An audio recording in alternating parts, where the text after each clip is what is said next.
Welcome back to NDND. I'm your host, your dungeon master, Kelly Lynne D'Angelo. I'm so excited to be here. One, hello. I don't know what time of the year it is. We record all of this early, but if everything pans out correctly, get out there, keep voting in Georgia. There's a lot going on. So stay busy, stay politically active. We love you guys. Fight. Okay, so with that, I'm going to go around and do quick introductions for everybody. You already started, probably get to know them and their characters a little bit more, but I'm going to do it anyway. So let's start with Benny. Hey, my name is Benny Wayne Sully, Shichangu Lakota, enrolled member of the Rosebud Sioux tribe, and I am Ikto. And down we go to Siena. Hey, I'm Siena East, Choctaw Nation of Oklahoma, and I'm P, just so you know. And below, we have Azie. Hi, I'm Azie, Pamunkey Indian tribe of Virginia, and I play Eucalyptus. And we got Joey. Hey everybody, I'm Joey Clift, enrolled Cowlitz Indian tribal member based out of Washington State. And I'm playing the role of Jarfield, a bright orange tabaxi cat who hates Mondays as much as he loves eating lasagna and rats. And soon you're also going to be eating lasagna, but that's another thing because Joey's almost at 10K on Twitter, so you can see him really eat it. And last but not least, we have Lucas. Hi, I'm Lucas Brown Eyes. I'm Oglala Lakota of Pine Ridge, South Dakota, right next to Benny over there, and I play Chante. And I am Kelly, again, Haudenosaunee, Tuscarora Nation, upstate New York. Hi, everybody. We're so excited to play and continue our story. So let me set the scene for you. Everybody recently has met this very strange sort of skeletal creature underneath a very, very dark, sort of almost ancient-esque church tunnel above this town called Jovial. They met this creature thing called History, upon which you guys quickly nicknamed him, and he took to that as best as he could. With that, he put you on a quest, which was investigating something that has essentially plagued this town. Curiously enough, all of these adults going missing, and they have been cryptonically, frozen in time in this sort of underground area that he oversees. He has been hoping for some sort of party to come through the town and be equipped enough to maybe handle and investigate something within the outskirts of the town, this woods. And this strange, mysterious woman that comes in and out seems to be perhaps someone who has answers, or at least maybe is a step in the right direction to try to understand what is happening. So with that, you guys geared up as best as you could and set off.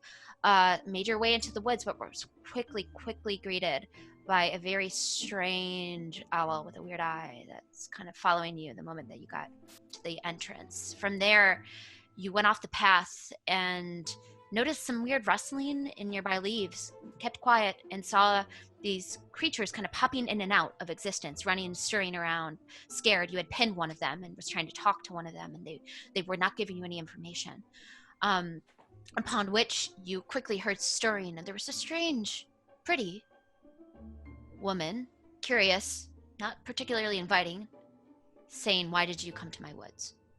A few of you had already been knocked asleep for some reason. You're not exactly sure why, but quickly were woken up after some time. This woman invited you back to her hut to essentially give you the information that you came in to seek. It appears so. And you saw on the cusp of your vision before you began to journey with her what maybe seemed to be some sort of bright yellow golden dog in the distance. And that's kind of where we're picking up. So let's take it from there. Okay. She looks to you guys and nods and begins to cautiously walk away. Okay, I've been asleep for the past 5 minutes. Who was awake? Oh yeah, me. I Sorry. was awake. We could have Okay. shaken you. Apparently, I rolled on you. That didn't work. Yeah, it's fine. Yeah, You thanks rolled on us? what Just happened? to wake you up. I promise. Nothing else happened. So, I was No. there. Nothing else happened. Yeah. Wait, it was when literally has- just the most logical thing I could do. okay, to wake you what? up. something must have happened while we were. What happened while we were asleep? There was no woman around when. Yeah. So there's we this were- woman, which we should catch up to her, because I mean, why not, right? But like, there's the woman. There was an owl. Uke. Anything else happened? Well, I tried to look at the owl more closely, even though it pained me because owls owls, are they not. suck. Oh, they're I the worst. don't want to look at an owl, but I did it for everyone. And when I did it, she got kind of pissed in a weird way. And This was that owl that had the weird eye. So I don't know if she can hear us. I feel like she's connected to that owl in not a good way. Yeah, I think that I think we should probably follow her, but I think that we should also keep in mind that our good pal CB Chili Bones, he strongly said that we should go into these woods and find this woman who's eating townspeople. So this is the only woman we've Wait. seen. We've already Hold on, followed you her. think she's Haven't we the one? already- I mean, I'm just saying that this is the only woman that we've seen in these woods, and she fits the description of the woman Chili Bones was describing. Maybe we should be careful. Maybe we should. It's definitely her. Yeah, I think it might be her. She also said that this was her forest. Like she owns the forest, which isn't a thing, I don't think. What? So- Can you own land? No, you Is that can't a own thing? land. That's No, you impossible. can't. that's No, weird. no. If That's anybody not how thinks it they, works. if anybody thinks they own land, they're a jerk. Yeah. Look, Crazy. I don't like this lady. Yeah, people were probably around Jerk here on move. this land before this lady got here, and she just kicked them out. Well, I'm a wood elf, and I haven't seen one wood elf, and we're in the woods, so that's not a good sign. And like, if she controls these woods, I mean, those weird little greasy things that secreted oil and disappeared. Surely she probably, like, if she controls these woods, those things were gonna jump us. I'm just saying. We also. Oh, go ahead. Sorry. And they also like went into another dimension, right? I mean, that seems not good. Yeah, I don't trust anything that goes into another dimension. That's like rule number 3 for me. I'm like right here, but whatever. So I don't know. I think we should give her a chance. She was pretty, and most people are generally good if you give them back rubs. She's getting pretty far away from us, right? And she's been walking this whole. Should we go catch up with her? Hey, lady. Wait, Can aren't you we hear us? We're in her hut, right? No, No, you we're guys. walking. She's we're walking towards it. towards So the hut. Sorry. she's a solid, she's a solid 60 feet ahead, Okay, and can she we- turns around and she kind of motions impatiently, okay, and then can she we turns Can't hear back. us. can we see her hut? See, I know that sign. She wants us to come there, guys. Okay, who's gonna go inside Go for first? fun. I'll So go. You I'm, can't quite see her hut yet. It seems like she's taking you quite a deep distance into the woods. This might be a little bit of a walk. So my wait, can she? I'm gonna whisper this. I think that we should go to her hut and then just jump her and beat her up, and then take her back to Chili Bones so that he'll give us a boat. Okay, I do not think we Jarfield? should follow a woman and then jump her and beat her up. Wrong. I'm gonna go see. She invited us into her home. She seems nice. We don't know what Chili Bones about. She could be awesome. I'm gonna go and I'm gonna check things out. Oh, okay. Hold on. Don't you dare talk about Chili Bones like that. Yeah, Don't you? He is my best friend. I feel I like he love has him our with back. my entire heart, and I've never felt this way about someone before. So don't you dare talk about him like that. How about this? Let me Regard- ask the squirrel if the squirrel knows anything about her. Hey, squirrel bags. So you're trying to find a local squirrel to talk No, to. I have a pet. he is My, on my, this. my Yeah, yeah. squirrel's been Oh, hanging out with man. us. You Yes. have the squirrel, and the Yes. squirrel is terrified. This is the thing. If you guys remember, a lot of the animal life around here is not comfortable. And that squirrel near you is because you haven't spoken to it in a while, it is in you and Oh, yeah. shaking and shivering and completely petrified right now. So, Chante, ask the squirrel if we should just jump this lady and steal her shit. She's I'm got not gonna do magic, that. right? Hey, Squirrel, should we treat this lady with respect but also caution? I don't like her. Okay, so the squirrel is also kind of being a wet blanket like you guys are, and I mean he's my best friend. I love you, Squirrel. I Yeah. love you too. Okay, but he's super afraid. That squirrel is terrified. That's a Terrified. scared. I'm a wood elf again. Wood elf. Been around a lot of squirrels. They're not that scared of like regular creatures.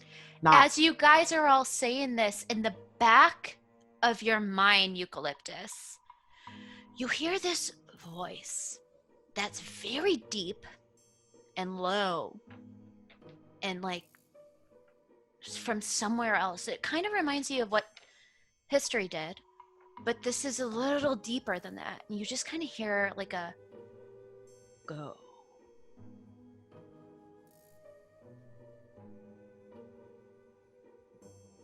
Guys, did anybody else hear that? Hear Nah. what? Squirrel's Did you hear- butthole. Did you hear a deep voice say "go"? No. You heard a deep voice say go? Hey, are you okay? No, I'm a little freaked out, and I don't know if "go" means go with her or go away from her. Yeah, I don't know that's if it was really a vague. warning or if it was. Still I going. feel like okay. I feel like I should. Can I like? What's that thing I can do? Well, how about you just, if you would like, you can make a quick insight check on the tonality of that echo in your head. Seems like nobody else heard. Okay. Guys, I'm gonna do a quick insight check. I don't know if you know that. Oh, okay. Insight. So yeah, that's it. For those who don't know this, because we have people watching who don't know, that's a D20 roll, and you roll this D20 here. Then you add your insight to it on your character sheet. Okay, I got a 16 and I got 3. So 19. 19, yeah. So you hear that. And as you're trying to understand what that means, you feel in the presence of that, it wasn't Chili Bones. He's not communicating with you. That was something different. And it felt strong. And it felt like it's telling you to follow her. And you don't know what that is. But it's not telling you to run. All right, guys, I feel like I got a little bit of insight. We got to follow her. All right, cool. I'm gonna chase after her. Wait, She can really far away. wait. I didn't say chase. I said Yeah. follow. I'm And gonna I- run and catch up and see what her deal is. I mean, honestly, people are pretty cool if you give them a chance. And you know, the squirrels, just hide deeper in me. You will be safe. Uh, In my bag, not in me. okay, I think we should move with extreme caution, and if one more weird thing happens, I think, regardless of whether it seems like, I don't know, like she controls this wood, so if one more weird thing happens in this wood, we should just jump her. I'm gonna Jarfield, run she's after her magic. and not jump a woman. She's magic. I feel like, wait, can we do one of those checks to see about evil? There's no checks particularly for evil, but there is special spells that I don't know if you guys have yet. Azie, you might want, you know, if you sleep on it and can bring it up, there are certain things like protection from good and evil or detect good and evil. Yeah. But those spells are a little bit higher level, and I don't know if you're there yet. So I have Shield of Faith and Detect Magic. those are great to have in your back pocket for what might be happening. So because you Yeah. said she has magic power. So yeah, just double check your spells always and think about how these could apply to the story, because I'm here for that. But I'm great. just gonna run. Oh, okay. So Chante is like, I run. and just like turns and just starts to book it as you guys just are like, Hey, yo, wait up! He's just gonna do what he's gonna do. I mean, if he wants to be the first to try it, let him just do it. so Yo, Mel. How you doing? So all of you kind of just like walk along in the exact path that Chante is making, kicking up the leaves in front of you and the sort of terrain, and you guys continue to make your way. He really does book it and makes his way as close to Mel as possible. You guys aren't that far away now, and you can tell that it's going to be a little bit of a walk through the woods here in order to get to where she is trying to take you. Mel turns around Chante as you kind of out of breath catch up with her, and she looks back and she kind of like, she seems a little unhappy. She seems a little uncomfortable. Are you okay? You seem, listen, I know, I get it.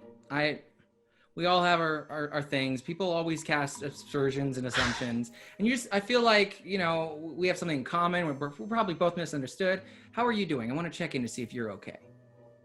You like talking, don't you? I love it. Mm-hmm. It's a thing that happens with you, isn't it? Yes, it is. Mm. Mm-hmm. Okay, she's giving me nothing, guys. Like nothing. She keeps walking and she kind of laughs to herself, and you hear like a through the canopy here. You can see that owl is following and kind of leading the pathway ahead. Okay, the owl's back, and honestly, That's okay, this my is the first. owl. It's her owl, guys. 1 second. My Don't. woods, my owl, my home. Show some Right. respect. I'm gonna take a little backtrack back to my homies. Just want to collab with something with them. Nothing to do with any of this. I am taking you to my home. I expect you to be respectful. You will be meeting some people. And she continues to walk forward. Cool. I'm gonna head back to my homies. Yep, Chante, you kind of like, you don't even head back. You kind of just like jog backwards, like reverse run, and then like kind of bump into P as she's like walking forward. Sorry. I've been okay, I'll be honest. I've been trapped, led into traps by a lot of women before. This is exactly how that goes. The owl's definitely hers. She has some friends waiting for us, which I mean could go either extremely well or very bad. Well, so we should probably jump her like now. No. Not when we get to the hut. Give her a chance. This could also end awesomely. What? You said it's exactly like every trap you've been in. What? Yes, but there's a chance it could end cool. Like friends waiting. We don't know what that means. They could be friends. You know? I mean, everything in this woods has tried to attack us so far. And, you know, I mean, not to make a broad assumption, but that half of us fell asleep and we woke up, this lady was there, tells me that she might have had something to do with it. So, I mean, I'm on team just jumper right now. I'm not on Team Jumper right now, but I just do want to say if she has like friends back at home, that I'm like practicing like not getting involved in those kind of situations with lots of people, with intimate stuff. Like, I think I've made it really clear, like, I'm not doing it right now. And so, like, if that gets started, just do what you want, but I'm going to walk out of the room. I'm going to stand outside. You think we're walking into an orgy? Maybe. We could. One way or the That's what I'm other. telling you guys. Is that a possibility? That's what I'm saying. I mean, technically, it's always a possibility, I guess. Yeah, she Yeah. But can I use my divine sense to like? Sure, yeah. That's what I was trying to. If there's an orgy? That's what I couldn't think of it. Hold on. Yes, If this there was is a fine sense orgy, I would have it. Can I ask you? I would like to roll for sense orgy. Can I have you describe to all of us what divine sense is again, just so everyone's familiar, Eucalyptus? As an action you can take to detect good and evil. Until the end of your next turn, you can sense anything affected by the hollow spell or know the location of any celestial, fiend, undead within 60 feet that is not behind total cover.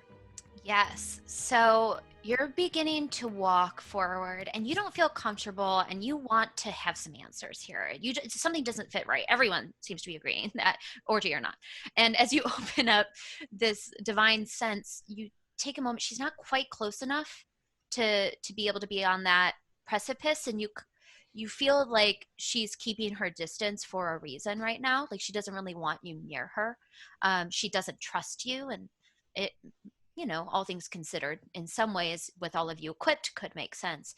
But as you kind of open up this spell in your heart, you feel this weird energy around you, this sort of strange pressure.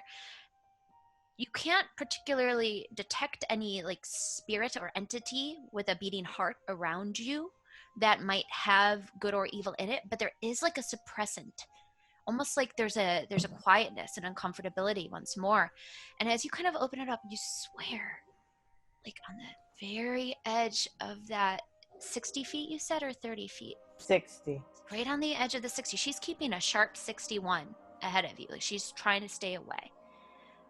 But you swear on like the edge, maybe behind to the left, like there's a blip of a celestial presence, and it goes away very quickly.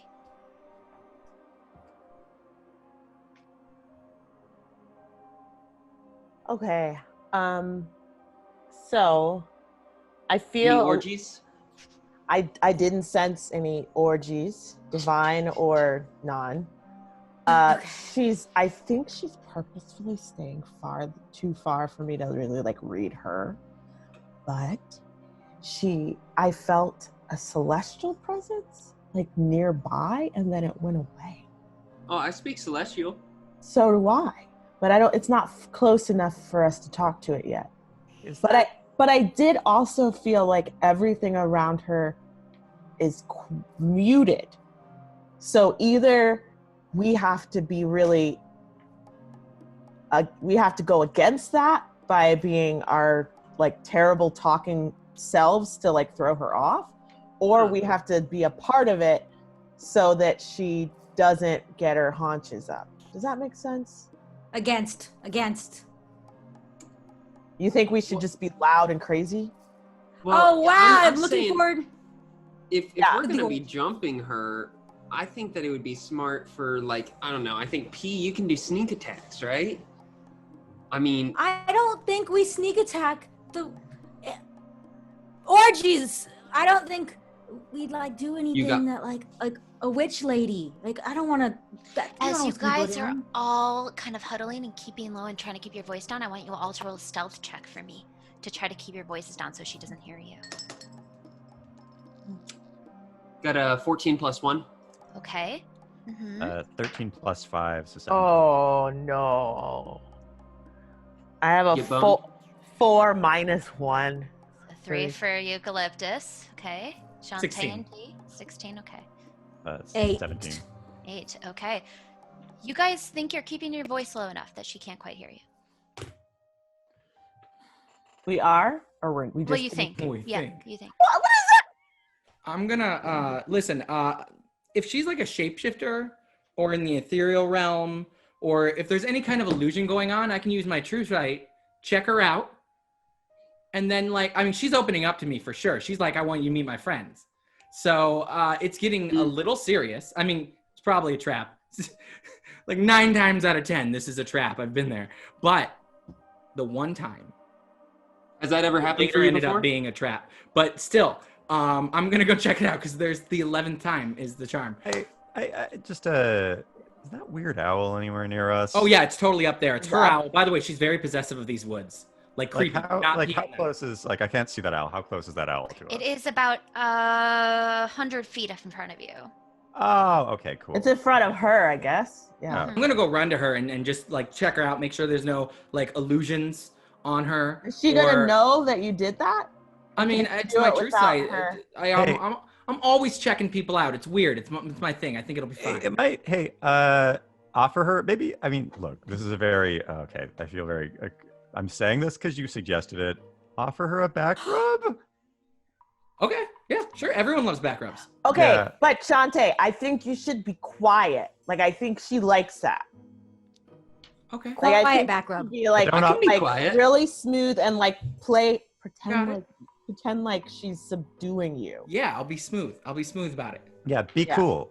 Be Yeah. cool. I'll be cool. Okay. So I immediately run as fast as I can towards her. Okay, so you start to book it, and as you're doing that, there's this moment that you can kind of like you're trying so hard to like move forward, and you can hear this like, and I want you to make a quick wisdom save, Chante. 12 plus. Sorry. 12 plus 4, 16. Okay, there is this moment that you can kind of feel this like pressure go through her, and you go through you. You can kind of hear her whisper something and like point it kind of in your direction. However, it seems like you're able to press through it. It seems like she is trying in some capacity to stop you from just like running and running up and being annoying again. And as that happens, she's like ugh, and does it one more time. I want you to make a wisdom save again. Oh, 9. 9. 9 plus 4, so 13. So what happens is you just kind of start to run, and then after like a second or two, you just freeze up completely. You're just frozen. She cast hold person on you to make it so you can't keep running forward and asking her questions. So right now you're just frozen. You can still talk. You're kind of paralyzed, but like you can move your lips and your eyes. And she says, "Can you please handle him? He is very annoying." And she continues to walk forward.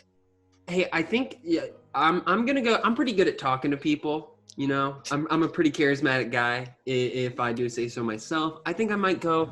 I'll talk to her. I'll go softly. I'll walk up. He'll only be held for a minute. Just slow him down. And she continues to walk forward. Chante, are you okay? Yeah, I'm fine. This happens more than you think. This is a thing. I tried to tell you she doesn't like noise or like anything. Also, we'll see. 50-50. 50-50. She could still be good. We don't know. Once again, not to keep driving this point home, but she did this, right? Did she cast a spell? Oh, yeah, for she sure. turned around and she pointed her finger and Oh, and how? But Chante, you're aware? Chante, tell us. Did she do this? Did she? Yeah, she did this. Yeah. Okay, this happens. So, this doesn't necessarily mean she's evil. But I mean, she cast a spell that's holding you in place, and half of us magically fell asleep 15 minutes ago. This is further proof that this lady did that. So yes. I think we should just jump her. No, okay. If we try to jump her, she's gonna just freeze us. She just did that to him, and all he did was run. But I don't think she can freeze all of us at once. You don't know what she can and can't do. If anything, people. This is stealth mission. You know, we just gotta get the vibes, and we gotta talk to her. But not Chante. Sorry, not you. Not you. I'm telling you, she's warming up to me. I don't know that she is, buddy. I'm so sorry, but like sometimes you gotta face the rejection. Sometimes it's not consensual both ways, you know, and you just have to say, you know, no means no. She didn't say that though. Just because you're frozen doesn't mean no. It does, buddy. We'll talk about that later. I want to go. I'm gonna go, guys. I'm gonna talk to her. I'll find out what's up. Okay. It's gonna be a secret little stealth mission. I promise. I'm not gonna do anything rash, anything crazy. Catch up. You guys are very far behind. You can hear it as you guys have all been huddled around Chante, and she's gotten another 20 feet. Well, can you unfreeze our friend because he can't move? Yes, if you just handle him, he's very, very something. And she just drops the spell, and Chante, you can move again. All right. I'm gonna go talk to her. Yeah, Chante, you're not. You're out. Chante, hold my hand, Chante. We're gonna stick together. All I'm saying is, okay. Hold her hand. Theory. She may know that I can see whatever she is. I mean, think about that. Like, if I can see any illusions or shape-shifting, maybe she heard us. I'm not a quiet talker. Maybe we should think there's some illusion on her. Or she's a shapeshifter or some ethereal thing.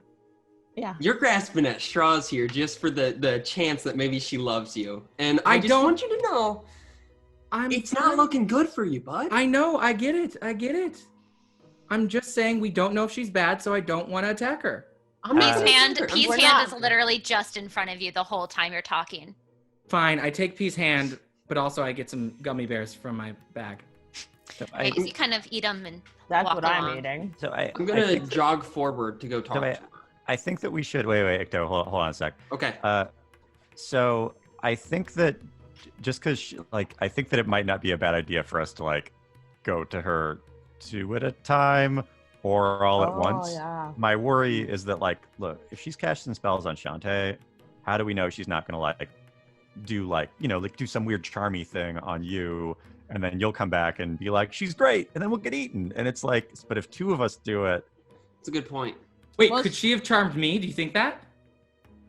I mean, I think a gate could have charmed you. You know, you're always like this. Yeah, this is just you, bud. Okay, cool. I don't know that you can be charmed anymore. She did put 2 people to sleep at the same time. I think she's that wasn't cool. Powerful. Because she also. I fell asleep 3 later. people. I fell asleep after the fact. Yeah, it wasn't all at the same time. Well, 2 people were at the same time. Yeah, that's Absolutely. what I'm saying. So I think well, should we Let's just go Let's together. all just jump up. Yeah, let's just all go. Yeah. Yeah, let's just all just do it. All right, so like slowly you guys get closer, and as she can feel your presence, she kind of turns to you and says, I would prefer you kept your distance. I do not trust you. If you can't tell, I understand how spells work. I am a spellcaster. And that being said, I understand that distance sometimes is our friend. So I would appreciate it if you kept your distance until you enter my home appropriately. Can I ask a question? If you don't trust us, why are you bringing us to your home? Well, I assume there's a reason that you're here. Hey, can I just say, none of us know magic. Like, I don't think, do any of you guys know magic? I don't know magic. Yeah, I've got a pan flute. I don't know the first thing to magic. Anybody say no that does cast spells? Can I have you roll a deception check, please? I'm just going to continue to eat gummy bears and not say anything. Do that. If you don't say anything, you don't have to lie. I rolled a 1. I rolled oh no. What did I you rolled roll? a 14 plus 7. Okay, and Eucalyptus, what did you roll? 12. 8 plus 4. 8 plus 4. Okay. Yeah, she takes a moment and she looks at all of you. Jarfield, tell me how Ikto almost hit the check that she made while she was trying to read you all. Jarfield, how did you mess it up for Ikto, who almost got away with it? So the way that I messed it up for Ikto was I thought that she already scanned him, so I looked at him and said, nice, I think that you fooled her about your great magical abilities. And then I gave him a thumbs up and a wink, and then I looked at her and gave her a thumbs up and a wink. Jarfield, dude, what the absolute fuck? My guy. Okay, Okay, so you are liars then. And I am bringing liars into my home. So I didn't lie. I was eating gummy bears. Keep your distance. Oh, can I make one clarification? I don't think liars, I would say idiots. I think that's just the place you got to put us in. Yeah, I think Jarfield's really stretching my magical abilities. I can make minor illusions happen. I'm more of a magician than anything. Yeah. Sleight of hand. And I can just help people when they get hurt. Like, let's stop while we're ahead. She turns and she kind of keeps her distance again. She does not trust you, but she is leading you to her place. Guys, when I'm trying to lie, you guys stay quiet. You're not good at it. You're not good at lying, okay? Just, I'll lie on behalf of the group, okay? Okay? Seeing as how I just made a big goof, I will trust you on that. Also, Eucalyptus, that was a very good point of like, if she doesn't trust us, why is she bringing us to her home? I don't think that we should go. I mean, I don't think we should go into her home. I think that we will die if we go into her home. Okay, I have an idea. I know I've said this before, but what if I sneak into the hut? I think I can do it as a squirrel. I just transform into a squirrel. I go over. Oh wait, no, this is her woods. No. As you guys say that, and Chante starts to think about this, you can finally see now. After a solid 10 to 15 minute walk, kind of a little weavy, semi-straight direction, but you can tell that the trees here, that quite tall and voluminous, it's getting a little thicker and more gnarly. It's getting a little less. Oh, we lost Azie. Oh no. She's okay though. Eucalyptus is okay. She's just. Yeah, she got very scared by these woods. Got very scared by the woods, and we shall let her in when technology allows us. But yes, there's this sort of gnarly, thicker, denser, less sort of it's a more off the beaten trail vibe here. You can tell that there's a lot more thickness on the ground in terms of fallen leaves and turned over leaves. There's a little bit more of a scent of almost like decay because of the leaves falling from the rot and sort of the wetness that's kind of grown around here. There's just it's a little less inviting. It's a little less easy to breathe here as you're getting closer and closer to this area. Yeah. What do you?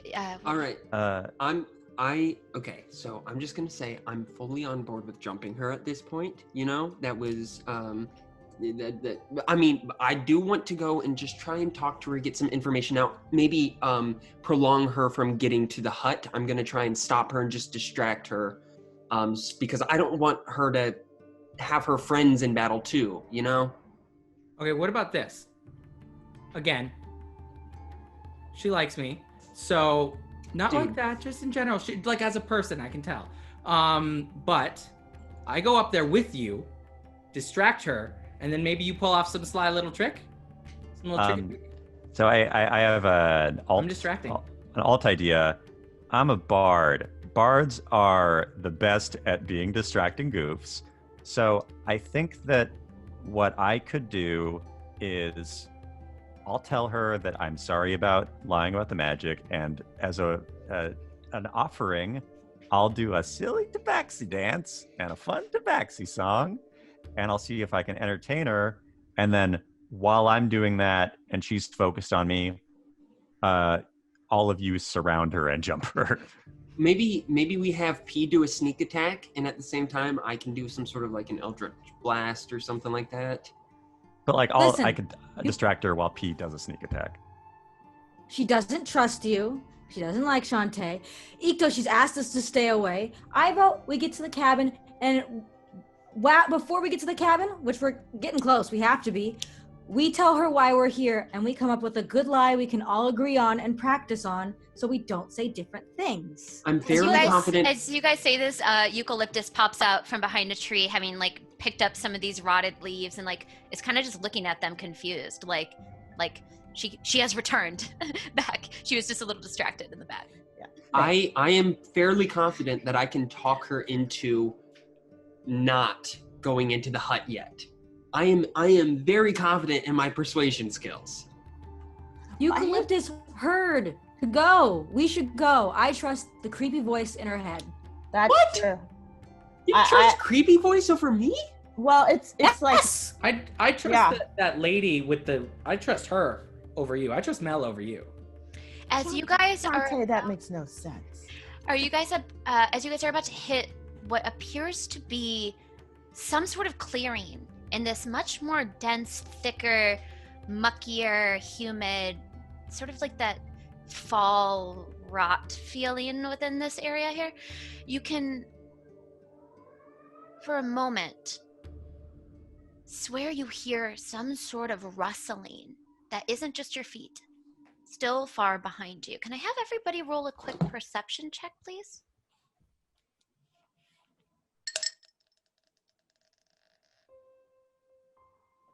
19 plus 2. Okay, 21. 2 plus 3, so 5.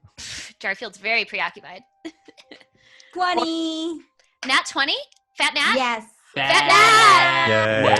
Yes! What? That's good. Love to hear it. And Chante and 12 plus Eucalyptus? 6, 18. 18, nice. 14. 14, okay. So anybody with over a 19 here, you look behind and you see, nobody else can see or doesn't hear it, not a little too distracted. You focus on what's ahead, this clearing. But for those who caught that very quickly and looked back, you swear kind of low to the ground behind one tree that's kind of like a caked, almost not a withered tree, but it's not really, there's some sort of rot on it as well. And you can see behind this tree a pair of eyes kind of low to the ground. They look a little red, maybe a little blue. It's hard to tell, but they're very striking. And you can kind of see it through the shadows. You know that something's back there and following you. It doesn't seem to be pouncing, but it's tracking.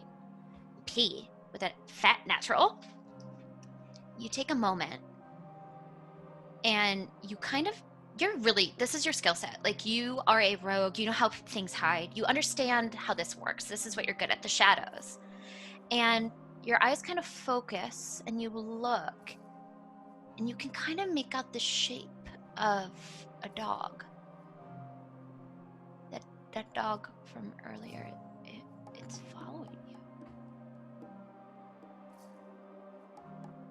Guys, we're even less alone than you think, so just play it cool. Everyone just play it cool.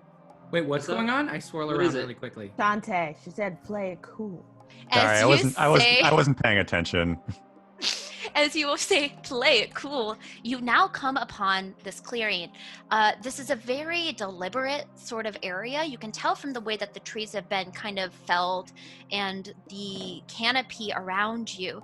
These rotting trees and this sort of thick underbrush that has grown is starting to kind of make its way for this, like, sort of, the word to describe it would be home of some sort. There is a little bit of light coming in from somewhere. You don't know if it's the sunlight particularly, since it's very sparse and quite dense, and the sunlight coming through, since you essentially went off in the morning, and it can't be anywhere. It has to be somewhere close to high noon at this point. But even it feels like this is like unnatural light or simulated light in some way. It's a little strange how it just comes upon this clearing.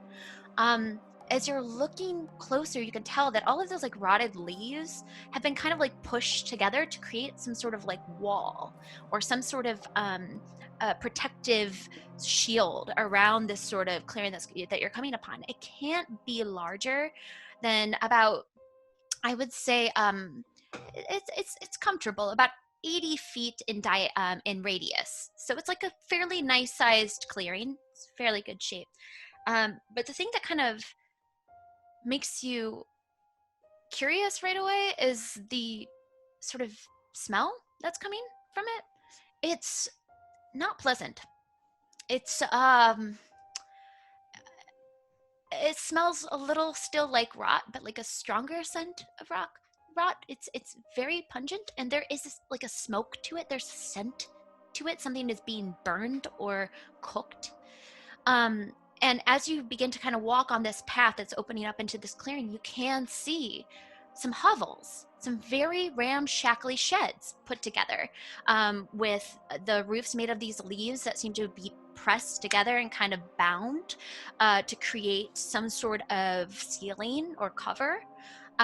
You can see what appears to be 3 of them kind of stacked, almost like 3 mushrooms on top of one another. They are homes. You can see like a little tiny shed nearby. You can see a lot of meat hanging, which is the most interesting thing. This sort of rack as you're entering, and right beneath it, this very large pot, this stew that is kind of cooking.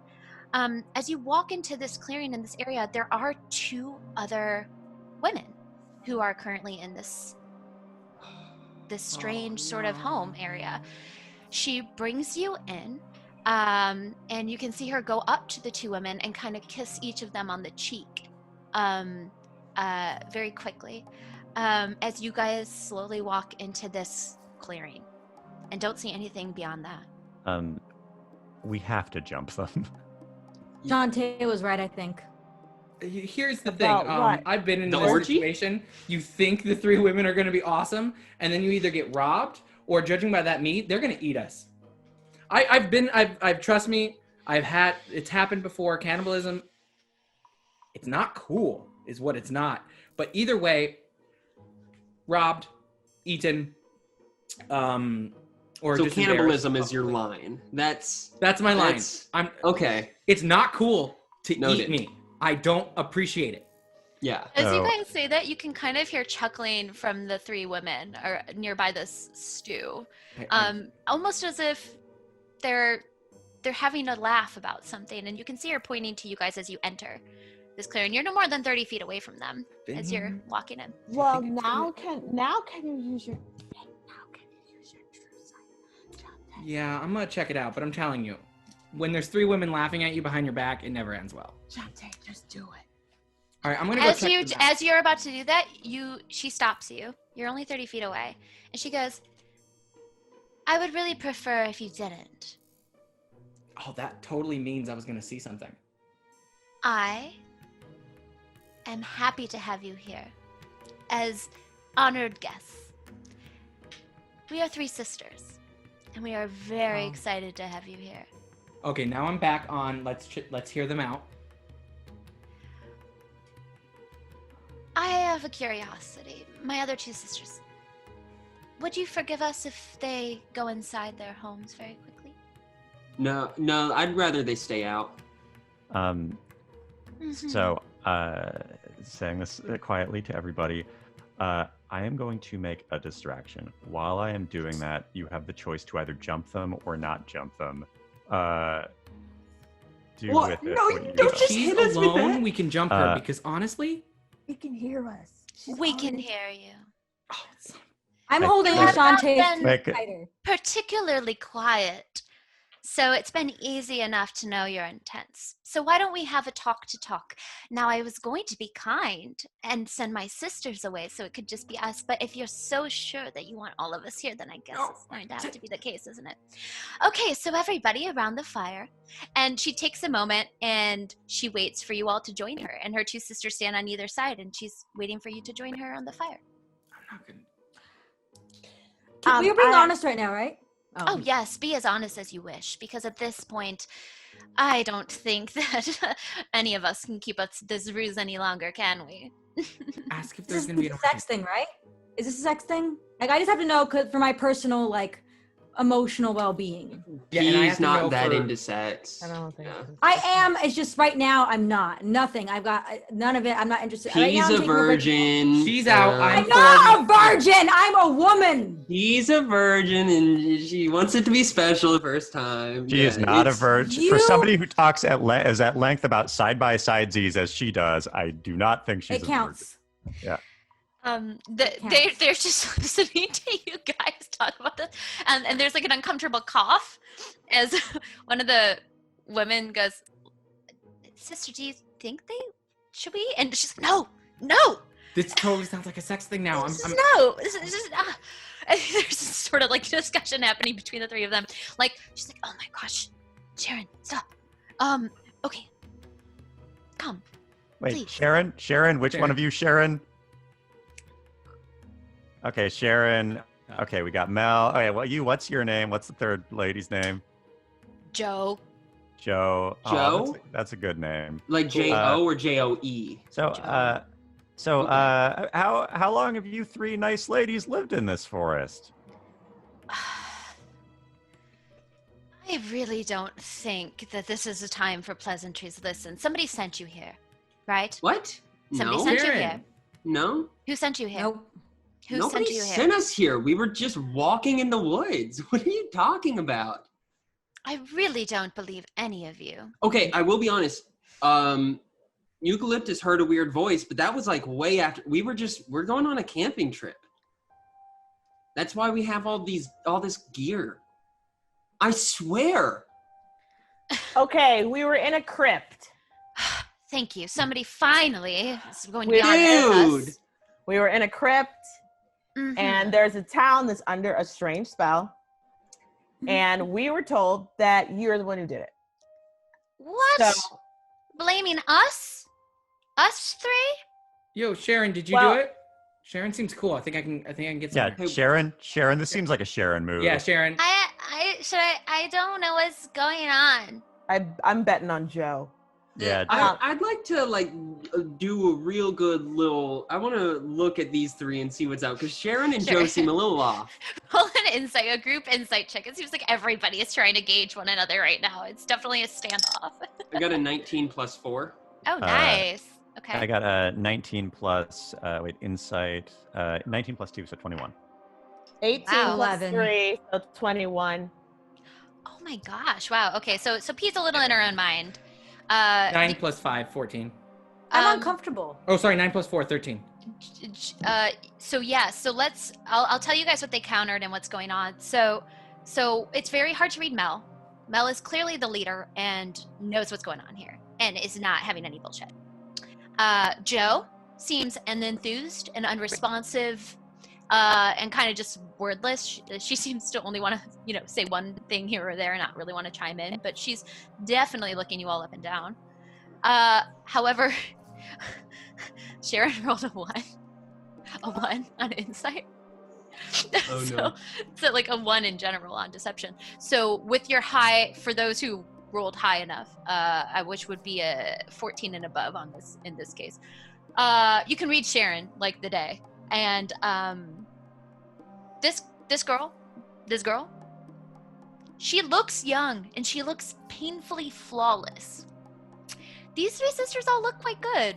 And considering their homestead, and considering everything going on around them, spotless dresses, spotless hands, spotless face, doesn't really add up, doesn't really make sense here. Sharon, kind of with her eager eyes and like bright, sunny disposition, really seems like behind her eyes is an eagerness that is uncomfortable, that you can't quite make out. I'm getting good vibes from all three of these ladies. How about Okay, buddy. So I'm gonna talk to Chante in Primordial.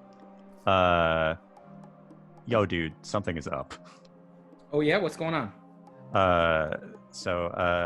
Sharon, she looks like all of these ladies look very flawless. Yeah, I know, it's awesome. And they're wearing dresses and clothes that if they live in hovels in the middle of the woods surrounded by dead leaves, you'd think would be dirty, but they're not.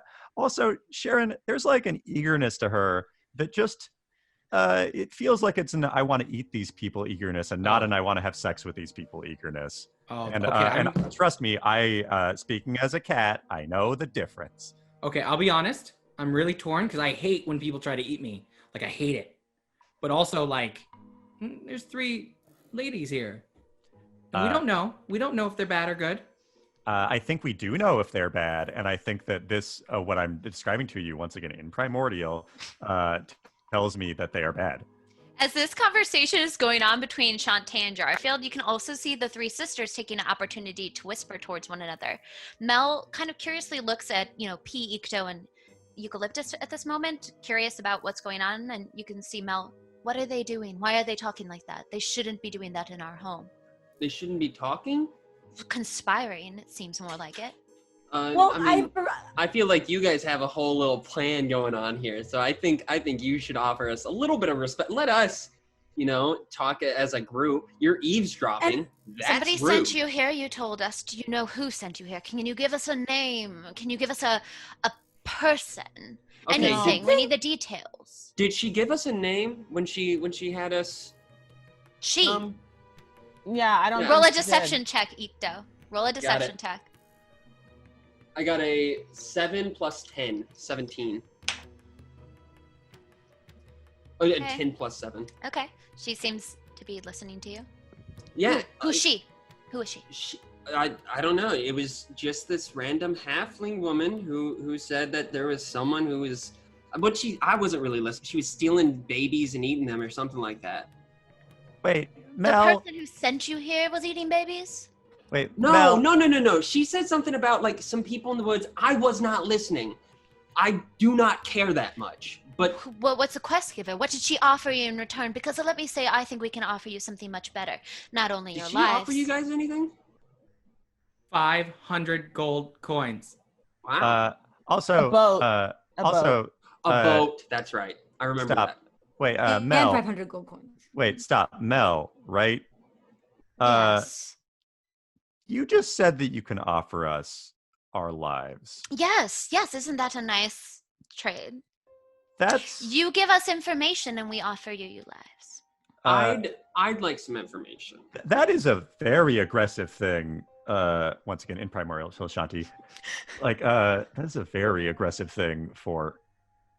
They basically, if we don't give them information, they will kill us. All right, fine. I'm So 99% sure that this will no longer lead in sex, and that's my threshold. So, fine, let's attack them. I have a question for you, Mel. Do you know anything about like that? It's your owl. Do you know anything about the other thing that was following us? Are those two things related in any ways? What? She seems very curious about what you just said. The owl seems to be flying still around, circulating. Yeah. Goes, what's up with that? I don't like our that. Owl, and you should be respectful. Oh, all three of you? Mm-hmm. What's up with its eye? But what do you mean by somebody was following us? And there's this moment, like that the three sisters seem to be whispering to one another. And she seems very upset, and she comes forward and she looks directly at you, Ikto, and she goes, "What do you mean? What was following us? You said two things. What are you talking about?" I'll tell you what was following us. If you just, what is up with it? I do not like that owl. Yeah, why is its eye so weird? Tell me about if you tell me about the owl, I'll tell you all about the thing that I noticed was following us. It is a pet. But why is its eye weird? Why does it look like that? How come when I looked very closely at it, you got angry? Yeah, what's up with that? If it's a pet, let us hang out with it. I think if we show you the reason why its eyes is like that, you might not survive. So I would be cautious asking for something of that caliber, but if you want us to show you, we certainly could. You don't need to show us, just tell us. Why are you so angry, Mel? What happened? Hold on. Could this be solved with the back rub? Is that the problem? She listens and she goes, "Okay, since we are being honest, at least one of you is with us. Thank you." Welcome. I'm not talking about you. Oh. I would like us to discuss. We are very powerful women. This is our new home. All women are powerful. True. Yeah. Indeed. Yeah. You step into your power, Eucalyptus. Thank you. Mm-hmm. Do we all sit down to talk about this? Yes, please have a seat. And there's like rocks. Very uncomfortable rocks, but there's rocks around. I sit next to Sharon. They seem very eager for us to sit down, so I am going to stand. Yeah, me too. I sit down right next to Sharon. Okay, so you guys are all sitting around a little bit or standing, but they don't seem to I'm care. gonna stretch in case I have to run. You silly. Chante is in the background kind of stretching. And as she does this, she goes, "We are clearly the people who now occupy this area. Willingly so. Settlers. Yeah. Colonizers. Well, either way, it's our domain. And we enjoy being able to keep our home ours. We like the fact that our power is stronger here. And that we, very soon, will be making a new place our home once we're ready. Now, it seems to me that you are familiar with this new place called Jovial. Good fun, yes. We have all intention to eventually move from this sort of sad, wretched space into that beautiful town full of sunshine and happiness. And yes, children. You said that somebody sent you here because somebody was eating or stealing babies. No. We have never killed a child. We would never kill a child. That is not our way. He's a child, I think. Yeah, I am a woman, and he's a child. I want Sharon specifically to know that I'm a woman, and we'll just leave it at that for now. Okay. But there are certain ways. But they definitely eat adults. To feed, right? There are certain ways to eat and dine. As you can see here, we have meat, but it doesn't quite satiate us. When we are in Jovial, we know there'll be more game, more trade. It'll be easier. We won't have to exactly live on the scraps around us. So it sounds like you were sent here by somebody, some halfling woman from Jovial. We want you to go back with your lives and an offer on the table from us and kill them. What's the offer? Oh, your lives. Oh, as well as a very fun little tidbit that I can promise you if you don't think that's good enough. Excuse me. What's the tidbit? Oh, we can help you see anything you want. With the eye of that owl. So here's the thing. You know how you were like, we don't trust you or you don't trust us and to stay far away? Well, we don't trust you. So why should we trust you? Why are you confused about that? Obviously, you just said that if we don't help you, you're gonna kill us. That's mean. And you just told us you eat people. Oh, we don't eat people. No. We kill them. What? Okay, that's not good. Hey, Mel. Why? Do you think maybe life could just be better if you were nicer to people? Hey, just out of curiosity, where are we situated around this fire? Who's sitting Yeah, where? so there is this cauldron, essentially, this fire, this bubbling brew. Next, and right behind it is that rack of strange meat that doesn't seem to be very fresh. You're all sitting around this area right now, peppered in a space that has to be a clearing of no more than about 20 feet. So depending on where you were, like for example, P wanted to sit right up next to Sharon. And Sharon's kind of sitting right next to the cauldron, standing there, kind of sitting on a rock. So P, you're right next to the cauldron. I know that Chante was kind of stretching in the distance, so he's probably on the edge of that sort of clearing. And Jarfield and Ikto and Eucalyptus, you can tell me where you are in the space if you want to be Just visual standing. about it. Standing behind. I'm next to Chante. Okay. Yeah. Mm-hmm. And I'm directly in front of Mel. okay, yeah. So you guys are P and Eucalyptus a little bit closer to the front, and the other three are kind of all peppered in the back. I want to put my ear to the ground, use my tremor sense to figure out what was following us. Okay. Sorry, just one more clarity question. Mm-hmm. So I guess is it safe to say that like we're sitting on one side of the cauldron and they're sitting on the other side of the cauldron? No, the cauldron is currently in front of them. So the three sisters have kind of moved around and they're standing in front of the cauldron now. Right, I guess so they're kind of clumped and then it's like some of us are close to them, but we're not like sitting every other interspersed. It's like Nope. I can actually do a rough little drawing. I'm gonna do it. It's really sad, you guys, because I'm not an artist. But this is kind of what it looks like. If you want to see, this is the cauldron, and that is the meat. So, for a fun little bad visual, meat, cauldron, these three sisters, and everybody else hanging in it. Does that make sense? Yeah. Yeah. Also, small outside of NDD question. Can we take a bathroom break? Oh, well, yes, of course. Well, if we should do a break in general, it might be break time. Everybody, thanks for holding your bladders and holding your hearts and holding suspense. We'll be right back after this. Oh, time to pee. Yay! Yay.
you had a wonderful bathroom break.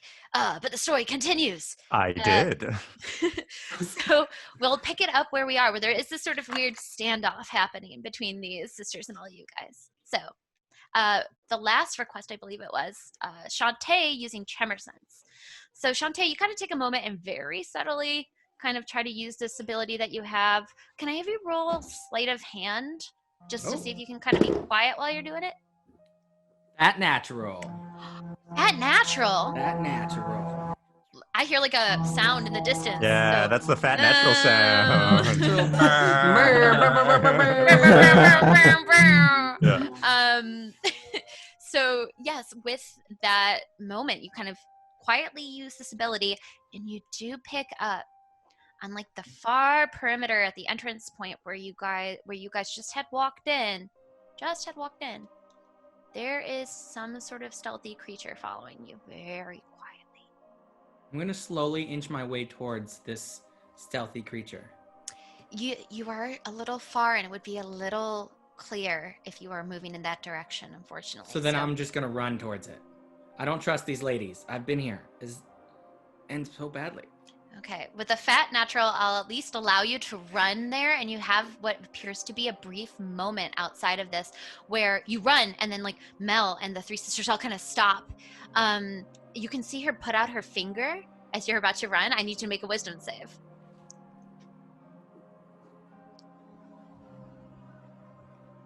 That's a skill. Our ability. 11 plus 4, so 15. Okay, yeah, you push through it enough, and you can just hear it go. And then you run, and you kind of dip in that corner where it seems to be like kind of quiet, and you're trying to understand what's around here. As you're doing that, she tried to cast a spell on him. He passed through it, and you can see her frustrated. And she goes, "Why did he run there? Why is he always running? What is his deal?" we do not know what his deal is. That dude, he's always just. I've never seen him walk. Now that I think about it, Sharon's kind of near P, and she kind of looks to you, P, and she goes, "He's really funny. He runs and like just." P, you can do so much better, P. Come on. Gosh, Sharon, how old are you?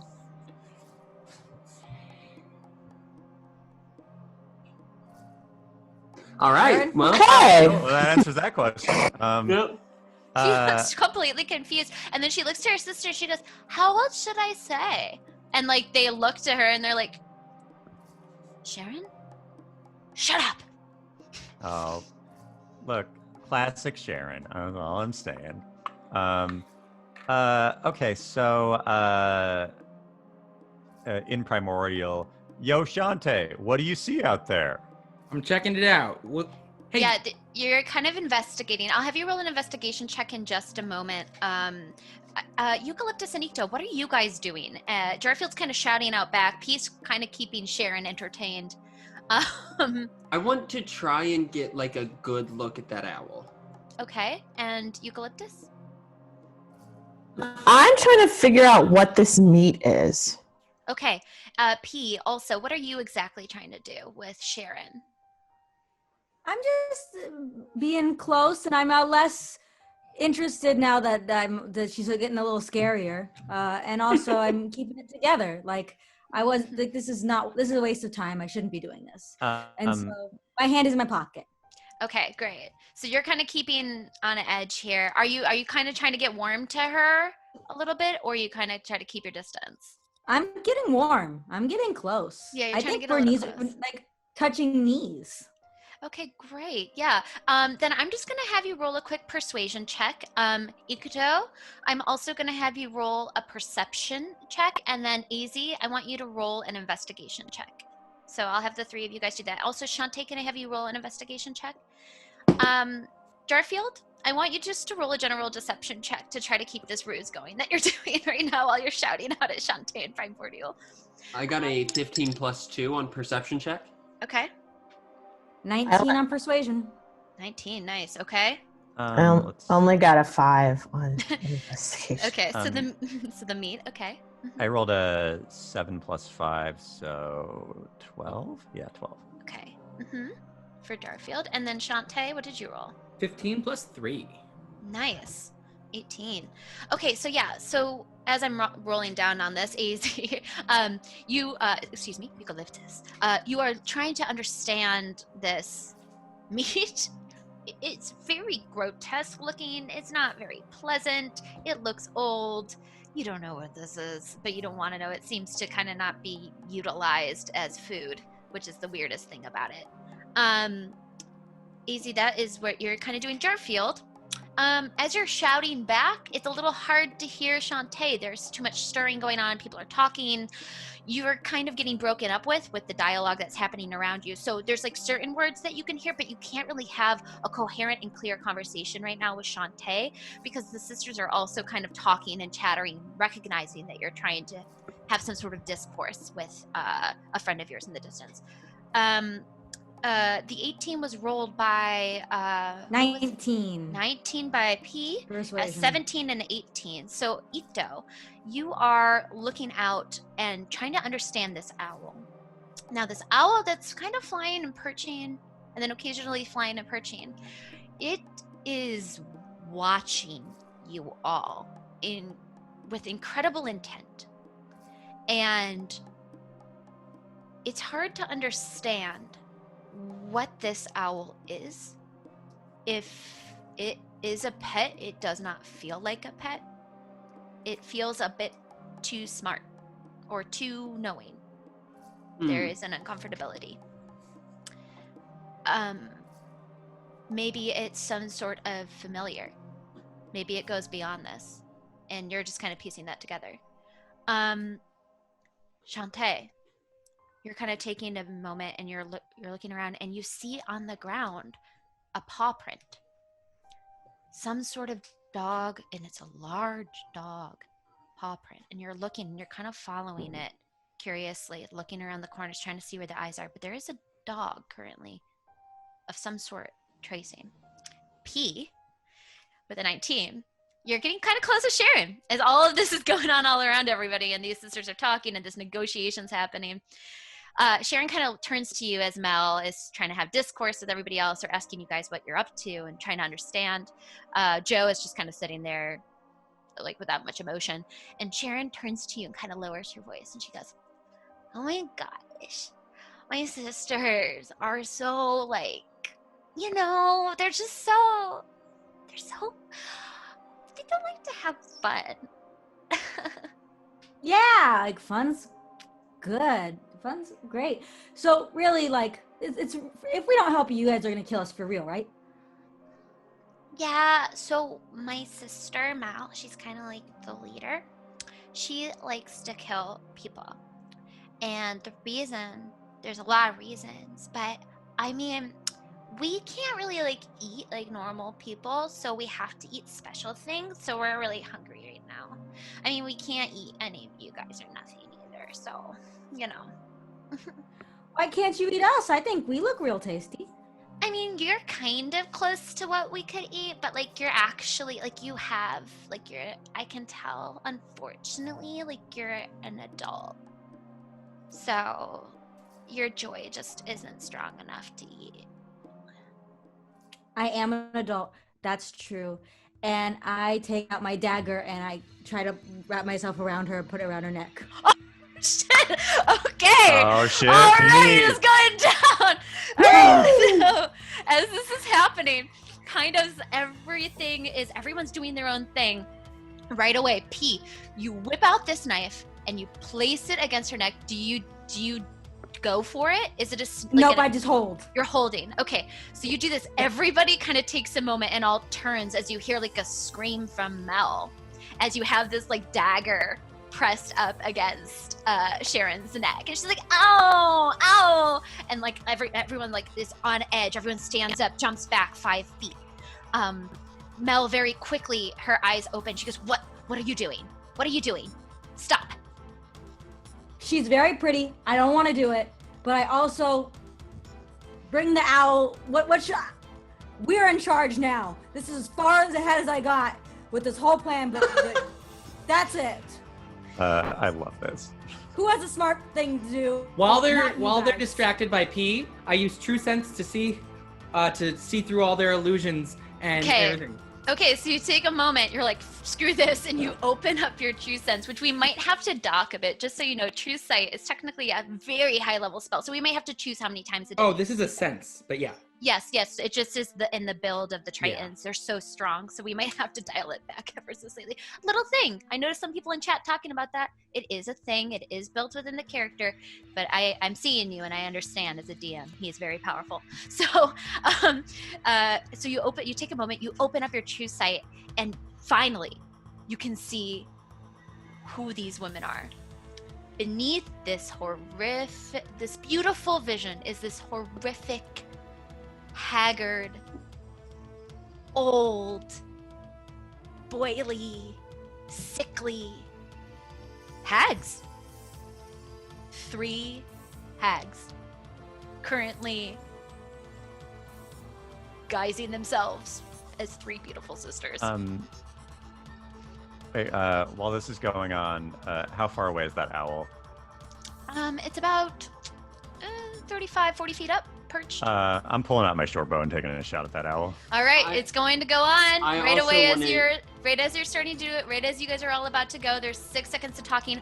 I will say they were not expecting this attack.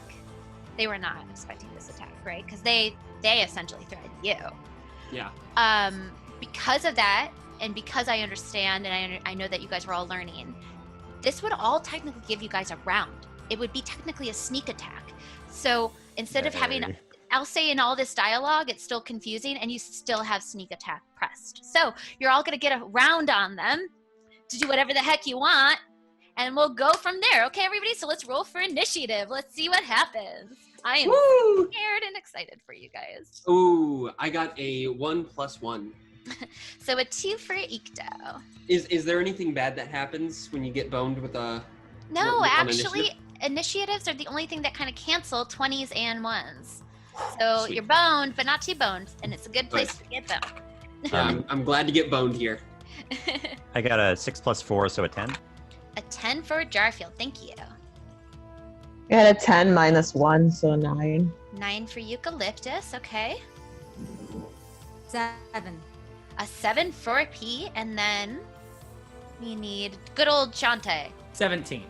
17 Woo, for Chante. Baby. Now I just need to Knowing Chante. I just need to sorry, I'm just laughing a little. I just need to handle the initiative order for these ladies. Excuse me. All right. Okay, that is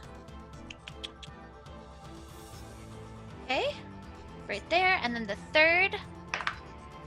Okay. Thank you for being patient, y'all. It's always fun rolling the dice on my end. And then I got this one as well. Okay. All right. Very interesting. Very interesting. Okay, here goes. First up is one of the hags. It is Mel. Mel rolled a nat 20. We got a round on them, right? Oh, shoot. Yeah. Yes, you did. Oh, you are a good one, Jarfield. You are a good one. Okay, so it is actually Chante's first. Chante's turn first. I want to tell them that I see them for who they truly are, and they do not need to put on any illusions of youth or anything, because they are beautiful as they are, as their age is fine. They need to not be ashamed of that. Society tells them they should be, but they shouldn't be. Can I have you please, can I hear what this sounds like when you're actually saying it at them, please? Ladies, I see you for who you are. I know you are putting up this illusion of this young, beautiful, clean. That doesn't matter. Society makes you feel like you should be less because you are older. But you know what that is? That is gained wisdom. That is a gift. And who cares if you have boils and your clothes are dirty? That is beautiful too. I see you for who you are. And then what do you do? What do you do after you give that rousing speech? I try to hug them. You're not going to attack or anything? No. I'm going to try to resolve this peacefully. Roll a persuasion check. Why is he first? Oh, that's funny. Persuasion? Yes, please. So sorry. 13 plus 1, 14.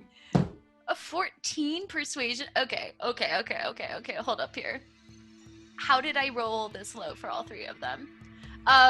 There is a moment where they seem. Yes. For a second, I hated you, Lucas, and then I was like, oh, "Good." There Thank is a God moment for that where they're roll. like a little confused because he has a knife pressed up to Sharon's neck, and then Jarfield's getting out his bow. Like you're all getting ready for action, and Chante, you kind of like diffuse this moment somehow, and you kind of walk forward, arms outstretched, but P still has that knife pressed to Sharon's neck, but you're walking forward. You're able to get in front of them with your movement. And do you want to bring all three of them in a hug? Because Sharon currently is like this. What do you do? I'm going to hug Okay. Mel and Joe. And then do I have an action? Yeah, Yeah. you can still do something. And then I'm gonna try to tie them up in a thorn whip. So can I have you roll Thorn Whip on Mel? Yeah. Yeah. Okay, so Oh my god. wait, do I have to roll a DC? I believe so. Yeah, roll. 14. That is not enough to get them. So you take a moment and you try to like crack this like thorn whip around them, and it just kind of like disintegrates nearby them. It kind of like falls to, it's not like a good enough whip as you try to do it, but you are currently hugging them and had just tried to essentially attack them. I'm in trouble. Okay, moving down the road. Jarfield, it is your turn. First thing that I'm going to do is Bardic Inspiration on, I'm going to say P.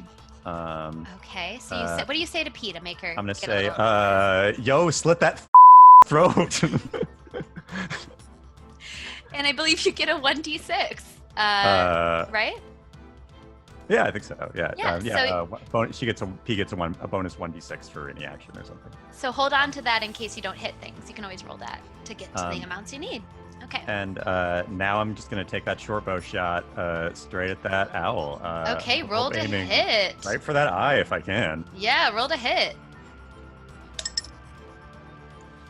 Okay, so let's see. What are the roll to hit? I've got a +5, I think on this. So I'm gonna say it's +5 + 12, so 17.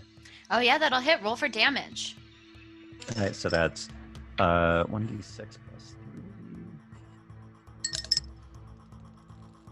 + 3 + 3, so 6. Nice. You take a moment and you like slam your arrow into that owl. Now, a normal owl taking that much damage would be pretty much knocked out. Like that was a stealthy, smart shot that is unexpected with that owl. But when your arrow goes into it, it bleeds a bit, but it's standing strong. It's okay. Well, at least we know it can bleed. That being said, all right, down the road we go. Jarfield, do you want to move anywhere? Kind of pull back or pull forward from where you are? What I'm gonna do is I'm going to I'm gonna move kind of toward the owl, but in a way where I am not clumped with anybody. So, yeah, so you actually, because of where the fire is in the outside pit, there are 3 sort of hovels are nearby. In between the fire pit and the hovels is kind of the direction you're going in. You're going a little bit to the right in between that area because the owl's kind of perched up in between it. Yeah, that's good. Yeah, so it's okay. Just so you visualize it, can understand. Yeah. Cool, okay, great. Well done, Jarfield. Eucalyptus, it's your turn. I'm using my Thunderous Smite. Okay. Yeah, so you're dumping that into your weapon. Yeah. Yeah, so you're like. It goes into a weapon. Yeah, Okay. so like I think it's your long sword or your short. What do you happen to have on you? A long sword, I believe. Yeah, I have a long sword, a long bow, a javelin, and a crossbow. Yeah, so you can choose that long sword to kind of ignite with thunderous energy as you kind of illuminate it, and it glows all around as you lift it up, dumping that spell into it. Okay. And then who would you like to go for? I'd like to go for Mel. Yeah, go for Mel. Yeah. All right, so you run up to Mel with this weapon. Her eyes widen at this, and you go to hit. Chante is still holding her, right? Yes, he is. He's kind of keeping her to the ground right there. Okay, and I go to hit, so that's a d20. Roll that d20 and add that little bonus next to the weapon.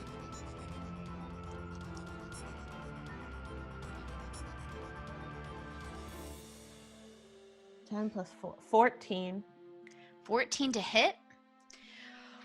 Not enough, but you have a second attack, so you're able to try again. Oh wait, but what is the thunderous? Doesn't that do something? It technically only strikes when it connects. So the cool thing about that spell is that it continues to ignite until you connect with a hit. Oh. So you kind of have to hit it, and then the spell dumps into your weapon, through your weapon into the creature. So sweet. Now I'm using the javelin.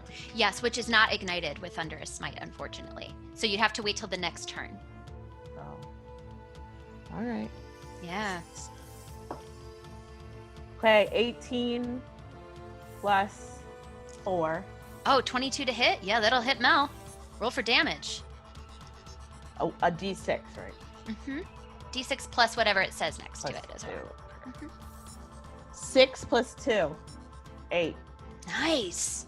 Yeah. You tell me how you do this with the javelin. Tell me where you go. How do you get her? Well, Chante's holding her. Well, he's holding her like up here, you know?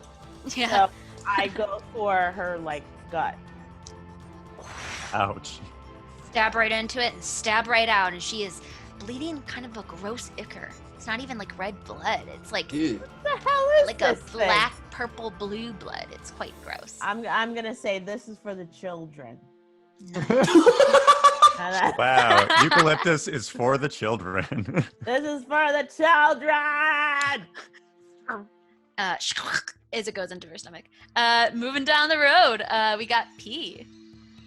Okay, Sharon, I think you're fine. I actually don't but do your sisters have weaknesses? Like, what's your big weakness? We can end this.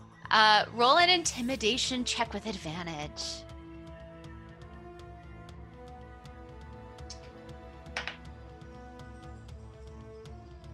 What does advantage mean again? You get to roll 2 d20s, and you take the higher of the two. Okay, so this first one is 6, and the second one, Nat 20. Yeah. You're kidding me! Are you kidding me? Oh No! This is so great. Oh my gosh. Well, you have this knife pressed up to her neck. Oh no, it's okay. There's a dog somewhere, and I'm so happy it's here as well. In the game and out of the game. Love it. But yes, you have this knife pressed to her, and she goes, "What is our weakness?" Well, if like one of us goes, we all go. So don't hurt us too. Don't hurt one. Don't. We can't. You're gonna have to do it for the children. That's what she says. Okay, so I go to slit her throat. Damn.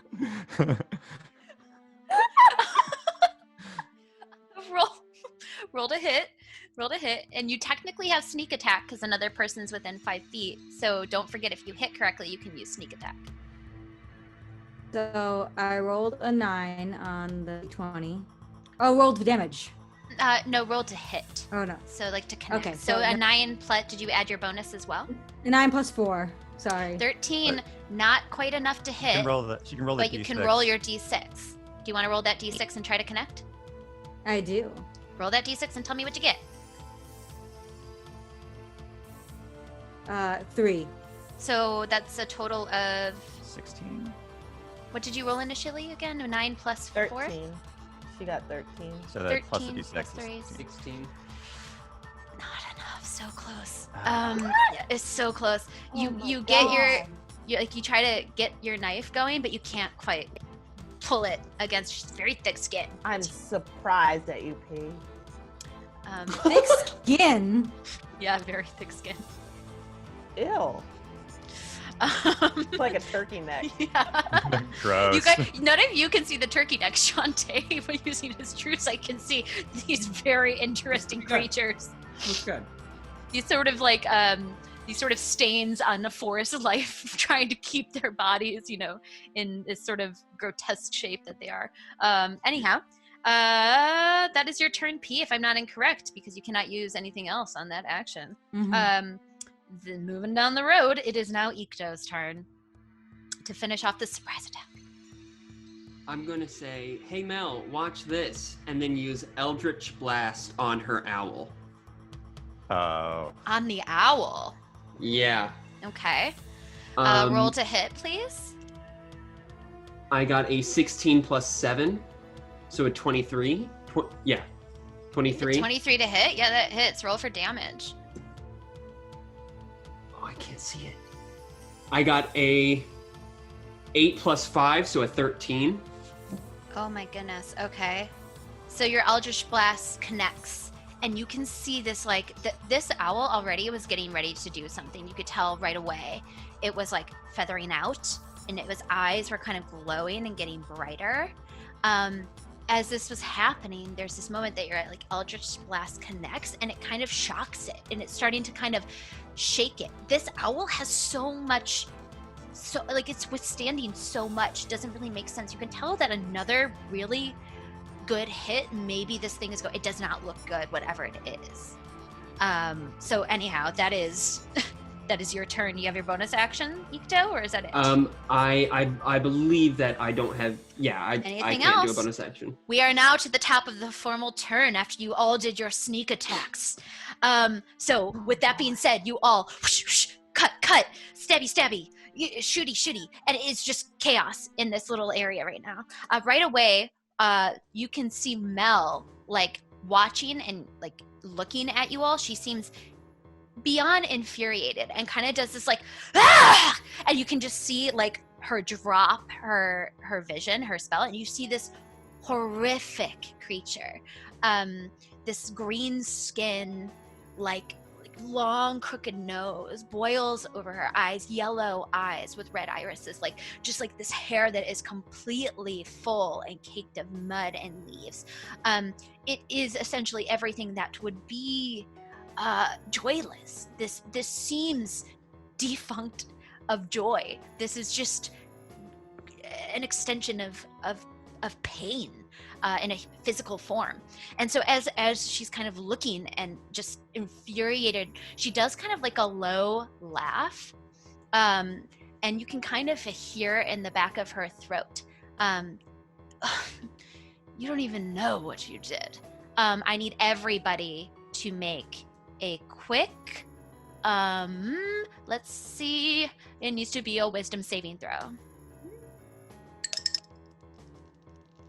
I got a 15 plus 4. Okay, nice. 14 plus 1, so 15. 15. 14. 14 from P. Mm-hmm. 6 plus 3, so 9. 9 from Eucalyptus and Chante. 16 plus 4. Nice. So for P and Eucalyptus, this is actually a frighten spell. I know that some of you guys have special abilities with not being frightened, if I'm not incorrect. Is that the halfling feat? I do. Then roll advantage. An egg. That means Okay, advantage. So you get to roll another 20 and try to get higher. 15. All right. You are able to shake it off. Eucalyptus, unfortunately. I have an advantage against being charmed. This is not necessarily a charm. This is it's school of necromancy. So I'll give you, I'll say it's a charm. Yeah, you're an elf. Elves are great. Roll with advantage. House rule. Roll with advantage. Yeah. Finally got some respect. I rolled the exact same thing. So with that, there's this like fear in your eyes. You are currently considered panicked, which is frightened. So on your turn, you have to run away and get out of eye line from this woman, okay? I can't even use my thunderous smite? No, you can hold it in your mind, but you cannot use it. You are too afraid right now, and you can't stand the sight of her. Oh, God. So you're just gonna, it's a spell, and it takes over you, and you kind of turn, and you're ready to run. She scares you. You see what she looks like. This is not comfortable. This is all things that your people in the woods, like, they celebrate life, and there's joy, and and this is not it. It's uncomfortable.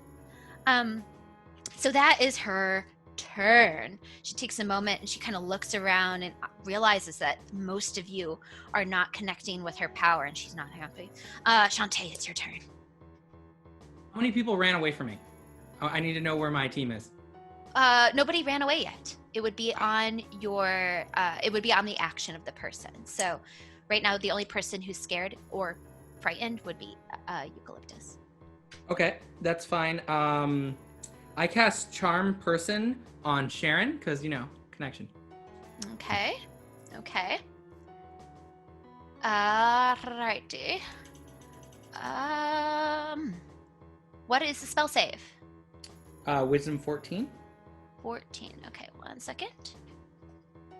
I gotta look through their stuff because these creatures are very specific creatures, and I'm trying to make sure I have it. Okay. Wow, that's very lucky. Sorry, I thought they had something else that you couldn't do that, but guess what? I think you can actually do this spell. So, what is the save again? Wisdom 14. 14. They rolled a 13. So, you're casting out. What do you say to Sharon? Sharon, listen. I see you. You see me. There's clearly a connection here. Can you help us out? Oh, yeah. Like, what do you need help with? Attack Mel. Oh, I can't. Charm Person has its things. Double check what Charm Person says, because I think you can't tell somebody to hurt somebody they know. Hold on, let me double check. The fun of the spell, all that. Oh, they can't do anything harmful. Harmful to the companions, yes. Got it. Okay. Can you pick me up? Because I'm really close to your sisters. Oh, yeah, of course. Sure. When it's, yeah. And just take me to safety? Of course, yeah. So you can kind of hear her saying that. That is her mission currently. Yep. So you got her on that. So that is the end of your turn. Really close. When that happens, suddenly, Chante, you kind of say that. You can tell the spell's working with Sharon, who's kind of got like a knife pressed up to your neck, and her face is kind of near yours. The battle's going on. You whisper these words to each other, and she's like, sure. As this is happening, you hear a low sort of growl come from the entrance of where you guys all walked, and you see kind of walking forward this beautiful mutt of a dog. It's got long golden shimmery hair, and it's got kind of this bite to it, this snarl to it that kind of looks gigantic, almost wolf-like. But this creature, it has a softness to it too, and like a presence to it too. And the moment that it makes itself known and starts to enter this battleground, these three sisters, there is like a shiver that seems to go through all of their bodies, that there's a whisper happening. They're like scared of this creature, this dog, that seems to be kind of coming forward with intent. As it does so, you can suddenly see this dog like growl something, and then suddenly things start to grow. I need, let me see. It would technically be Chante and Eucalyptus. You're both there currently where he's casting this. I need everybody in that space to roll a strength save, please. Strength saving throw. So that would be Chante. Oh, and P. You are currently holding Sharon as well. So a strength save. Wait, so did Sharon? So did Sharon pick up Lucas or Chante and P and carry both of them No. off while No, P not had yet. the knife to Sharon's neck? No, it is not her turn. So there are Oh, got certain it. things that happen on one's turn. So Got like it. for example, Eucalyptus hasn't even had a chance to run yet because it's not Oh. even her turn. Got it. So right now, because of the staggering. Right. And what did you guys roll? 5. 5. Okay. Mm-hmm. You said strength, right? A strength, yeah. 2 plus 2, so 4. 4. Okay. Mm-hmm. 15 plus 1. Okay. So, anyone who rolled a 15, you have made this save. So you're able to break out of whatever the spell is that's going around you. The 3 sisters seem to all be affected by this too. All these kind of vines start to sprout out, all these like limbs and branches, and start to wrap around everybody in that area. And you can see that this spell is kind of everywhere. It's clawing and growing everywhere behind you as well. It's going over the cauldron. It's going up against the meat. It's kind of like growing everywhere, and it looks almost like healthy branches and branches that seem to be being pulled from some other source that isn't these local sort of more withered looking trees. You are considered restrained if you did not make that. So just so everybody knows, restrained means that your speed becomes 0. Attack rolls against certain creatures are going to have advantage and disadvantage, and you're going to have disadvantage on your dexterity saving throws, because right now your arms and everything are kind of locked, so you can't really like stabby until you break out. Does that make sense? Yeah, this is not a charm. Not a charm at all. No, this Okay. is natural. Yeah, from the earth. This creature seems to have cast it. All right, that is its turn. As it's sort of Eucalyptus is restrained, P is restrained, and then which of the hags are restrained? all 3 of them have been restrained as well. None of them are moving. Cool. As this is happening, the owl also is technically in the space area of effect. The owl is restrained. You can see that the owl is about to get pulled away, and you can see that the branches come around it and start to wrap around its wings too, and it's like fighting. And that eye that it has, it is starting to like pulse and kind of there's this like milky whiteness to it, and it's glowing, and it looks like it's trying to pop out almost of its eye. Like it's like something within it is trying to come out of it as this is happening. As this is going on, you hear in the back of your mind, Chante, this sort of voice, and it's quite low, and you think that maybe this is the voice that Eucalyptus had heard before, and you can hear, "They are the intruders. Get them out." And you just can hear that. All right, so that's its turn. The dog's turn. It's now Sharon's turn. So Sharon is trying to get Chante out of the situation. So she just has to spend her action trying to break free. And with a 3, does not do so. So she's like, I'm but she's sorry, still good, guys. Chante, I can't help you. And she's stuck. That's her turn. Jarfield, it's your turn. Okay, so what I'm going to do is Bardic Inspiration on Ikto. And I'm going to tell Ikto, show that owl who's boss. And then I am going to cast... can I cast Fairy Fire in such a way where it hits the 3 hags but none of us? No, unfortunately, just like Entangled, which was just cast, this would be an area effect, and it could potentially harm and hinder your friends here. So I think that just based on kind of the map that we were looking at, I feel like Sharon and P are pretty much neck to Sharon neck. and P are pretty much neck to neck. Could I angle it in such a way that it hits Mel and Joe without hitting anybody else? Because I feel like they're kind of at the edge of the circle. Yes, because Chante went in for a hug. He is currently very pressed against them. I would say Eucalyptus is out of it, but it's probably going to affect Chante. Okay, so in that case, what I'm going to do is Let's see. Like fire, fairy fire, and leaves and trees, and it's just, I love it. It's chaos. Yeah. I'm going to throw a vicious mockery. Actually, yeah. I'll throw a vicious mockery at Mel. All right. What do you say to her to mock her? So I say, yo, you're beautiful on the outside, but ugly on the inside. Oh! And wisdom save of what? Wisdom save on that. Also, let's see. Do I have to roll a wisdom or? No, I need to know your spell save DC. So I made the roll against it. Oh, spell save DC. Where is that? I think that's next to your spell. Okay, next to the spell. That's 13. She just makes it. So unfortunately, it does not affect her. She can kind of feel it, and it goes through her body. She goes, I don't mind being ugly. I know what I am. As you hear that back. Oh, jeez. And then it's your turn. Great. Eucalyptus, it is your turn. What would you like to do right now? Well, technically, you have to break free. So you have to make a strength check to try to break out of the entanglement right now. Because you are currently scared.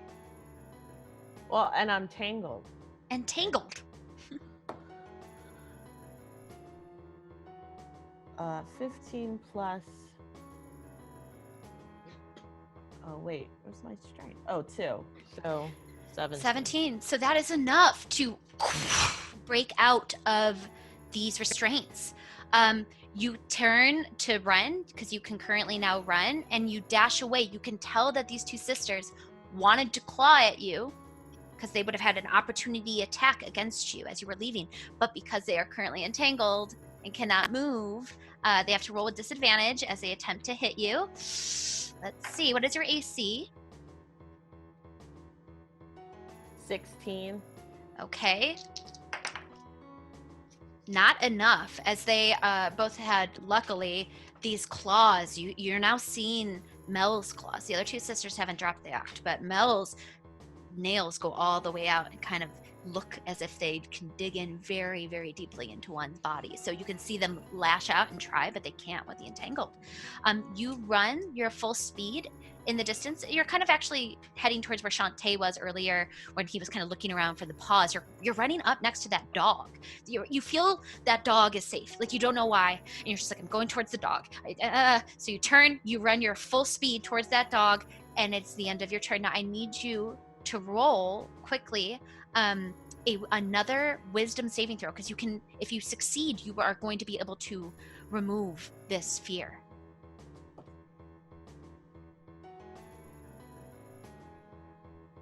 Uh, 5 plus 3, so 8. Not quite enough. And you it's so funny because usually the wisdom stuff is pretty good with a paladin, but I don't think the rolls are helping you right now. So yes, unfortunately, you're still afraid, and you still want to get far away. You can still see them. You want to hide behind a tree, essentially, so you don't have to look at them anymore. As this is your turn. So moving down the line, it's P's turn. What would you like to do?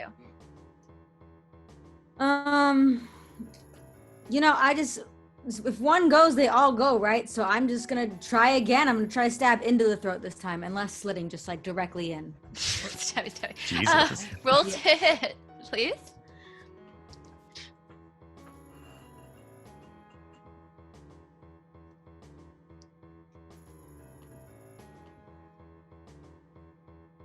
Okay, I have a 6. A 6 to hit. Unfortunately, your dagger is stabbing. Like, you're trying to get into the thickness of this neck, and it's not quite getting there. It's like poking at her flab, but there's a lot of turkey lurkey going on. That is unfortunately your turn. It is now Joe's turn. Joe takes a moment, looks at the scene around, seems a little uncomfortable. You hear her say something kind of low. Does anybody here speak Sylvan? Nah. I don't believe so. Nope. She says something in a language you can't quite make out or understand, and she's talking to her sisters about it. There's some sort of back and forth, like very snappily from Mel, and she does not seem happy about it. But quickly, you see her turn into an owl. And all around these sort of gnarled trees that are pulling her down, she seems to be able to break free of them at that moment because of the way that it has changed and shifted with the shaping of her. And you can just see her kind of A-line it, like she breaks for it and goes away. Now, Chante, you have an opportunity of attack against her. Would you, and you're not currently restrained. So what weapon do you have on her to attack currently? Okay. I want to use my long sword. Okay, roll to hit. Can I double hit with that one? Not technically on this action. Okay, I still want to use my long sword. Yes, you're just trying to connect. Okay. 8. 8 plus? 8 plus 1. So not quite enough. Sorry. That was my D10. Oh, this is a D20. Sorry. Yeah, you need to roll to hit the I was owl. rolling for the attack already. Sorry. Oh, okay.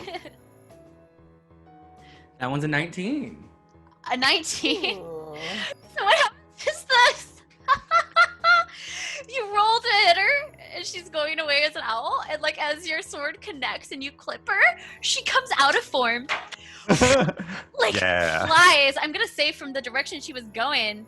I have to roll a d20 because one's gonna be funny and one it ended up being funny. She flies into the cauldron, flumps into the cauldron, and her body is like Joe is currently like going in head first, like getting boiled. Also, how much damage did you do? Damn. Wait, I had an 8 plus, and then it says plus 1. So 9 in total. So the rest of it connects to her because you got over the amount of, the owl hit points. You knocked her out of form. You understand this, you're a druid.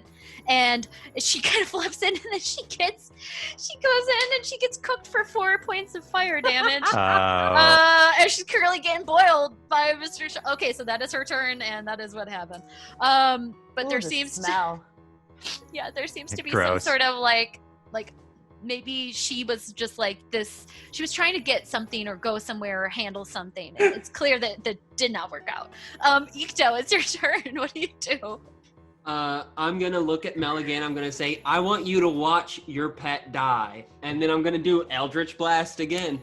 And at that owl. And is that a roll to hit, or does that automatically connect since it's already connected? It's a roll to hit, I believe. Great. Yeah, do another Eldritch Blast, please. I got a 15 plus 7, so a 22. Yeah, that hits. And then I roll a d10 plus 5. I got a 7 plus 5, so 12. Yeah, you give it another blasty from the pasty, and you can hear like a cry from Mel and the sisters, like as if they were all connected to this owl, as it pretty much goes up in Eldritch Blast flames with whatever that strange eye was inside of it, or the thing that was connecting all three of them.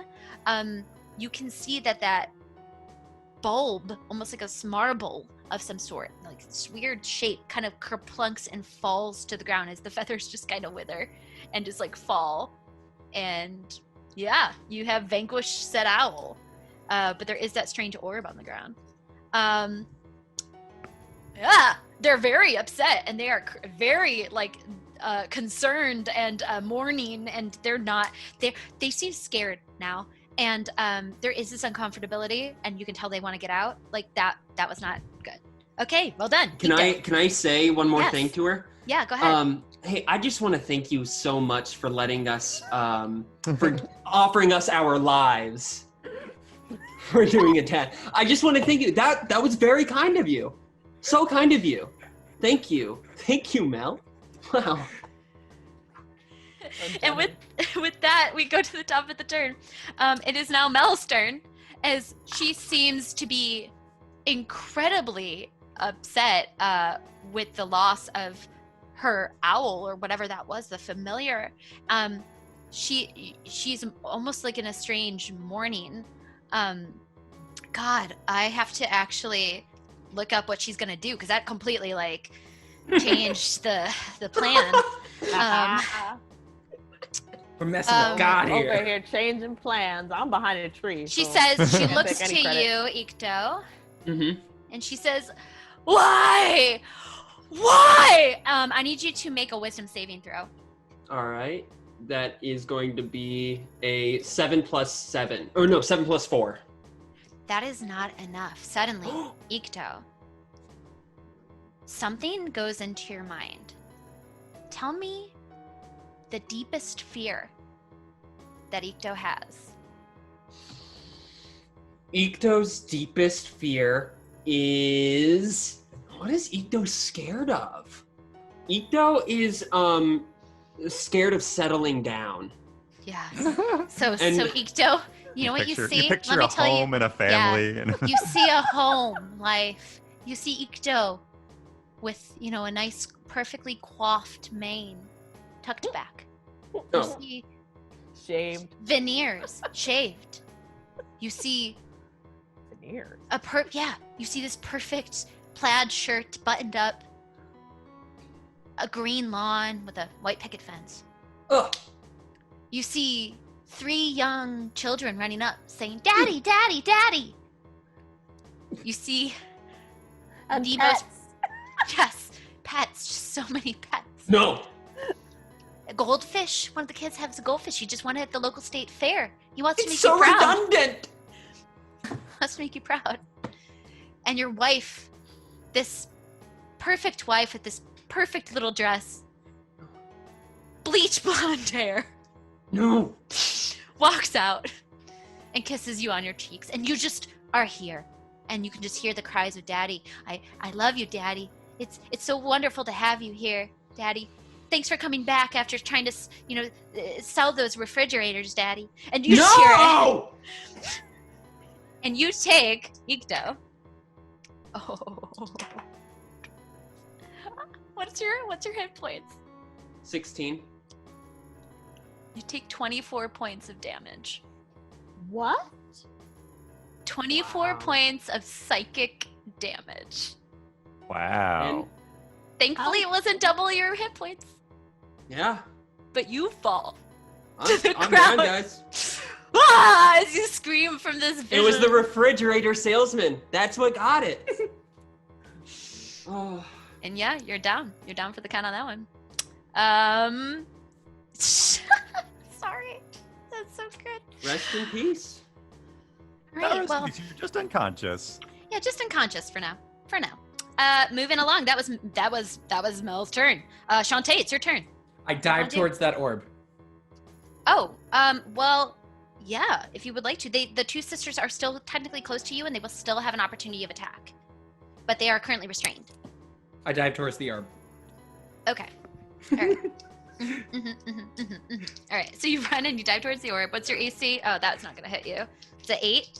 Does an 8 hit you, Chante? No, I think my AC is a... Sorry, I'm using the phone one here. 13. All right, you're very lucky. They were not able to hit you with their claws. As you kind of dive out of the way and you jump from this sort of terrain, you run over and you grab this orb, which kind of, as you're looking at it, looks like an eye without an iris. You're catching the marble and the veins of it all, and you're kind of holding it, and it's making you a little uncomfortable right now, but you're kind of like cool, and it's awesome, and it's quite large. It sits like firmly in your hand. All right, you got it. Okay. I don't want to eat it this time. The dog looks cool. Maybe if I throw it to that, he'll catch it in his mouth?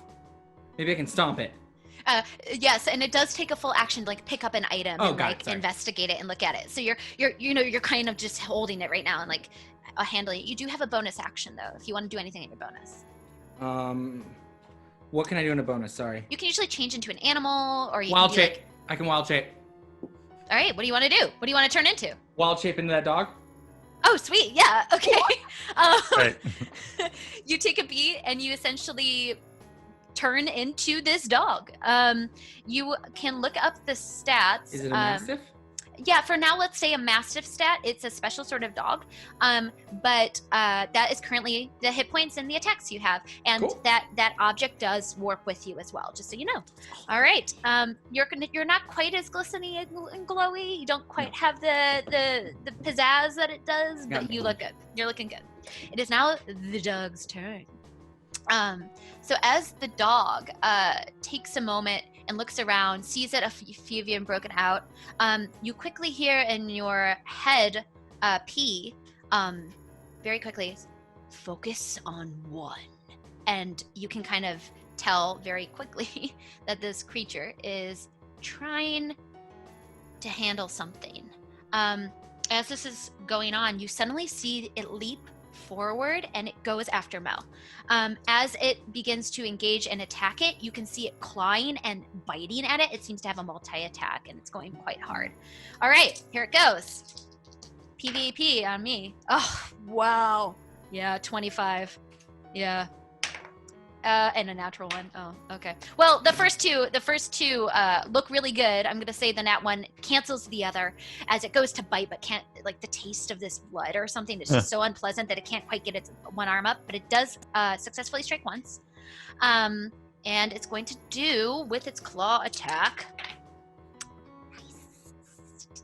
That is 12 points of damage. As Mel is looking, seems to be the focus of his right now. All right, that's his turn.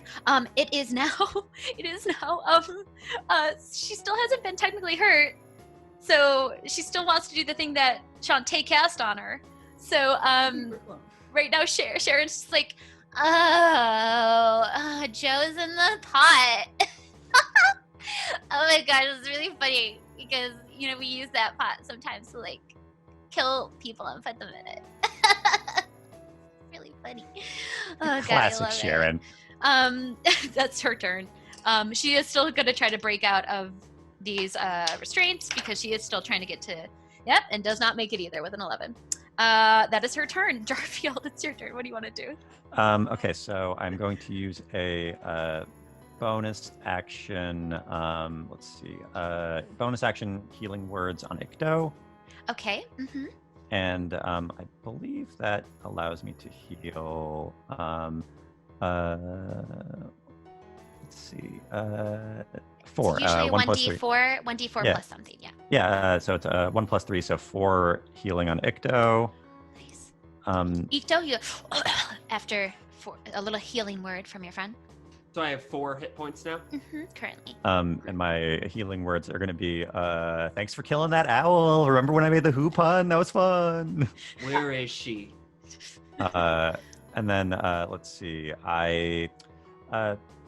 Is there a way that I could, like, light off a fairy fire on Mel and Joe without catching anybody that is an ally to me?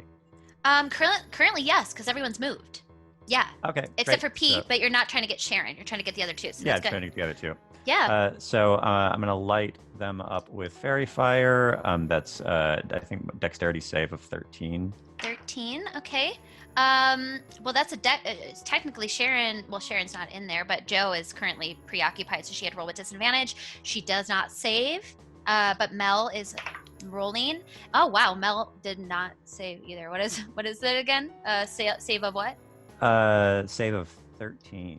Yeah, they both don't make it, so they're caught in fairy fire. So do you want to describe to me what kind of is happening? What that does? Okay, so fairy fire. Each object in a 20-foot cube within range is outlined in blue, green, or violet light. My choice. I'm going to say violet because I'm spicy. Nice. Any creature in the area where the spell is cast is also outlined in light if it fails a dexterity saving throw. For the duration, objects and affected creatures shed dim light in a 10-foot radius. Any attack roll against an affected creature or object has advantage if the attacker can see it. And the affected creature or object can't benefit from being invisible, and it lasts for, I think, 1 minute. It does last for 1 minute, so everybody knows they are currently glowing this like vibrant purple. And if you hit them, you get advantage. No matter what you're trying to do, like if you're trying to hit them physically, you get advantage. So P, Azie, Eucalyptus. Gotta keep always saying the character names because that's what you're supposed to do as a TM. You guys can hit them, and don't forget you have advantage. You can roll those 20s twice now. Nice, Jarfield. Magic, Great. magic, sparkle, sparkle. Yeah. Now I'm going to say, good thing I didn't try to cast that spell on a Monday, and then that's what I'm going to say. It's like cartoon comic strips come to life. I love it. Yeah. It is now Eucalyptus's turn. Eucalyptus, you still don't want to look at them currently, especially Mel, who you're most afraid of. So you kind of take the rest of your action and you quickly turn and go behind a tree, and now you're not feeling as scared anymore. Now you feel like you can do something if you want to do anything, as long as you're not looking at Mel. Wait, what could I do? Well, sometimes you have spells, sometimes you can help a friend. You can kind of do a thing where it's like you dip your head out and you avoid contact or looking at her, and you just like eye a friend or something like that too. You can handle, you essentially have your feelings together now that you're not looking at her. I have a spell called Command. Yeah. Can I command Mel to jump into? Would I have to look at her to do it? You would have to look at her to do it. Oh, okay. Can I command the dog? You could certainly try, but it might seem hard. It seems like it's on its own agenda. Well, it wants to kill them, right? Yeah, it does seem like it's trying to kill the strange creatures. So can I command him to do something on my behalf? I mean, technically, yeah. You can you can attempt a spell like that on anybody or anything. Generally speaking, you wouldn't command, let's say, Ikto to kill somebody, because it seems like he's on your side, right? So you might want to save that spell for commanding enemies. Okay. What I'm trying to do is, since I can't attack, I was trying to get the dog to do an attack. Oh, I see, like an extra for... No, unfortunately, that would be on its turn. You could technically command the squirrel and like the squirrel on Chante that's fallen off now that I think the squirrel's technically in me because I've transformed and everything that was on me, including my bag, is in. Technically, life forms can't so if you held onto Peace, she wouldn't transform with you. Got it. So technically, the squirrel is like currently his just fur. freaked out, clutching his fur. You could command the squirrel to attack. Or heal. Well, I don't think the squirrel could do much. So I'll say that you kind of tuck behind and use your action for strategy planning, and then I would love for you at the end of your turn to roll again that wisdom saving throw. Actually, I have to make a quick check. 1 second. Well, yes. So she's able to hold it. Can I use my divine sense? Yes. On the dog. Yeah, so you take a moment, you can open up your divine sense here. I believe so. I think you still have a couple more left. So I'll say that you do that on your action. You open up your divine sense and energy, and you can definitely feel the presence of evil all around them, especially on those creatures. This is desecrated grounds. This is not a safe place. This is a very uncomfortable area now that you've opened up around here. And most distinctly, you can pick up what that dog's power is incredibly strong. Now that it's made itself known, that is a strong celestial being of some sort. That's not bad. No, not at all. Very good. Basically, very bright. It's Aslan, isn't it? Is it Aslan from Narnia? It's Liam Neeson. Yes, it's Liam Neeson. Okay, amazing. So that is your turn. Moving down the road, P. All right. I'm trying a little bit differently now. I'm gonna try to kind of go down like this, like a gutting motion like this. Ow. Yes. Roll with advantage. Advantage means I roll twice, right? Yes. Well, you're currently. Did you break out of the restraints yet? No, I'm in the restraints. Then you have to roll with just a straight roll, because it would technically cancel out your advantage and your disadvantage. So it's just a regular roll. Well, I just rolled a 3. So yeah, you're just stuck in these restraints, and you're trying to stab one another, and she's trying to stay, but her spell is still active. She still thinks she's a friend, and if you do stab her, that spell will go down. So it's kind of working out in a weird way. Can I shout to everyone? Yeah. Focus on kill one of the ladies. Just one lady. That's it. But not Sharon. Kill Joe, who is hit. Any lady. Kill Joe. She has been hit. No, Mel has been damaged way more. Go for Mel. Oh, she has? No. Yeah, Mel has been damaged. Okay, go way for Mel. more. Go for Mel. Go for Mel. In a pot? I thought somebody was in a pot. One of Joe is in the pot. It's only she's only been boiled a little bit. Mel's been hit a couple times. So. Okay, then go for Mel. Sorry, go for Mel. Everyone As this just is, goes to Mel. as this strategy is playing out at P's turn, it is now technically Joe's turn as she is unfortunately starting in this fire, so she does take one. Oh no. Oh, did I roll? What did I roll? No, that's 1 point, thankfully. Takes 1 point of damage. She pulls herself out. She looks a little disorientated and very burnt, and you can hear her kind of screaming. She takes a moment and you can see, again, she turns into an owl and she's making for it. Nobody's currently close to her, so she is like flying away with all the speed she can. She's getting into the canopy of trees, and if she gets a little bit further, she's going to fade into them and continue flying away. You can tell her mission is flee. So right now, that's where she is. All right, moving along. Ikto, it's your turn. What do you want to do? I'm gonna. Yeah. I'm going to. I'm gonna go for Mel. I'm mad. I'm angry. Yeah. I'm so mad. All right, roll to hit. I'm Eldritch Blast. Fat Nat. Wow. Really? Boom. So that's a 20 plus 7. Yeah, no, I know, and that doubles the damage. Wow. Does it really? Yeah, like a nat Okay, 20 so on it's a anything. D10 plus 5. And don't forget the plus 5 is added at the end, so it's only that initial meaty damage that you double. So I got 16 plus 5. 16 I plus rolled an 5. 8. Nice. So it's a 21. 21. Oh my god, on Mel. You guys are really not supposed to be doing this good, but I'm very impressed. Being honest with you, did not think you would fight them.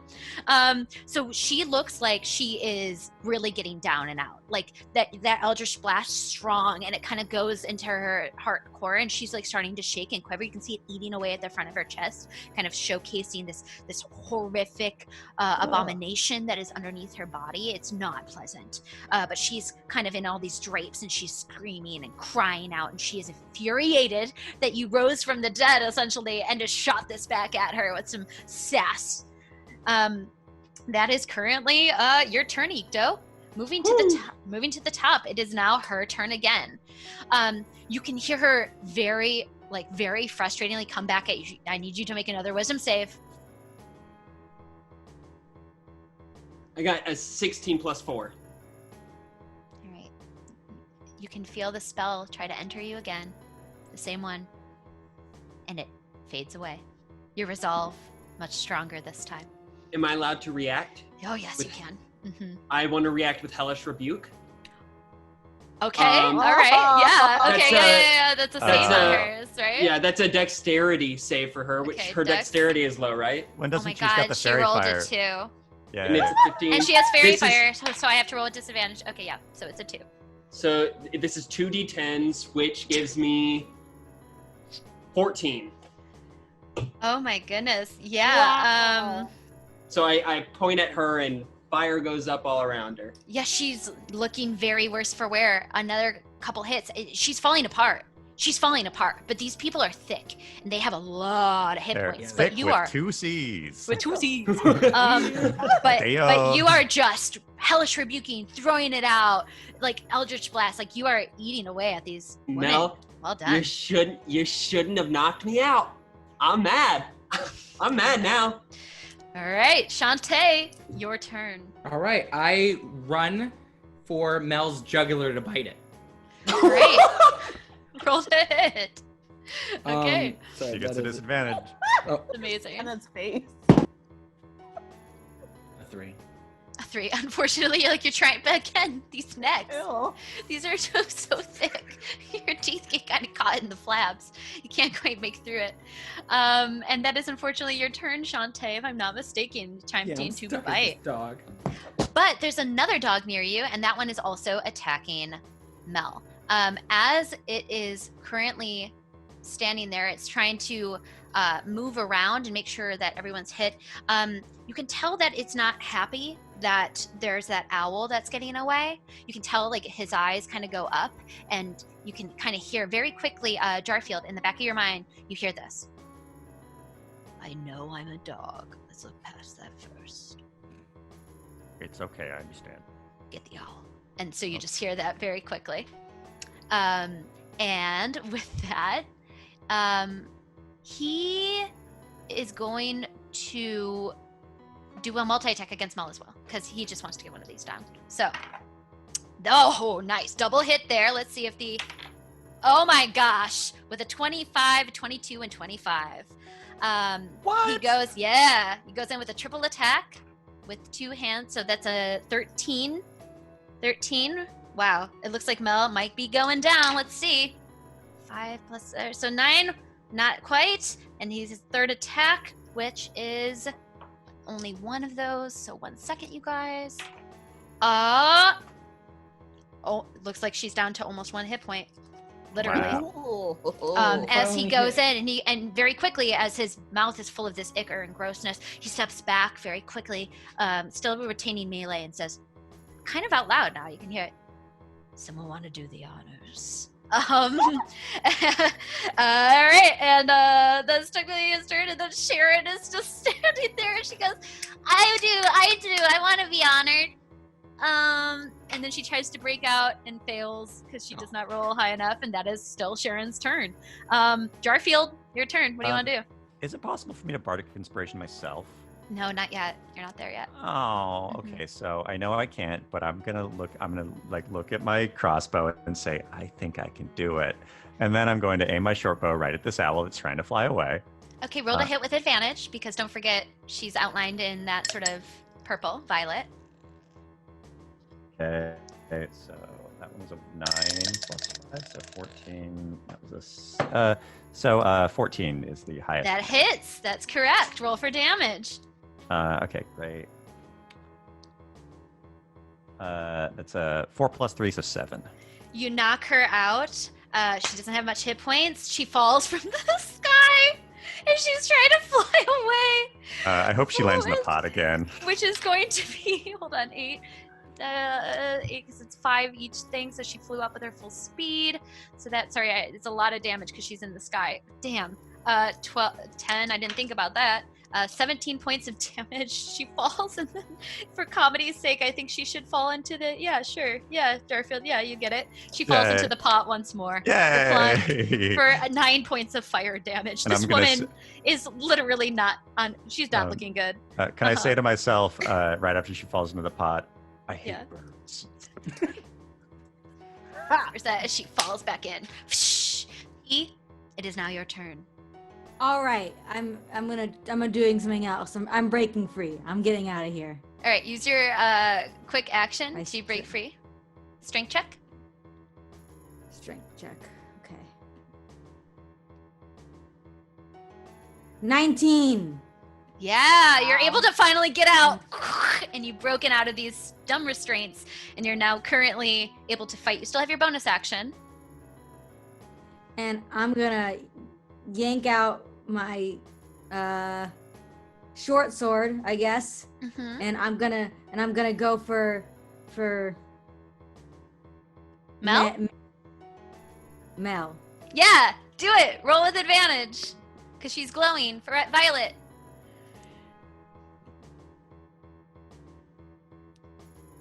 Oh, I have to roll for damage. I rolled the wrong dice.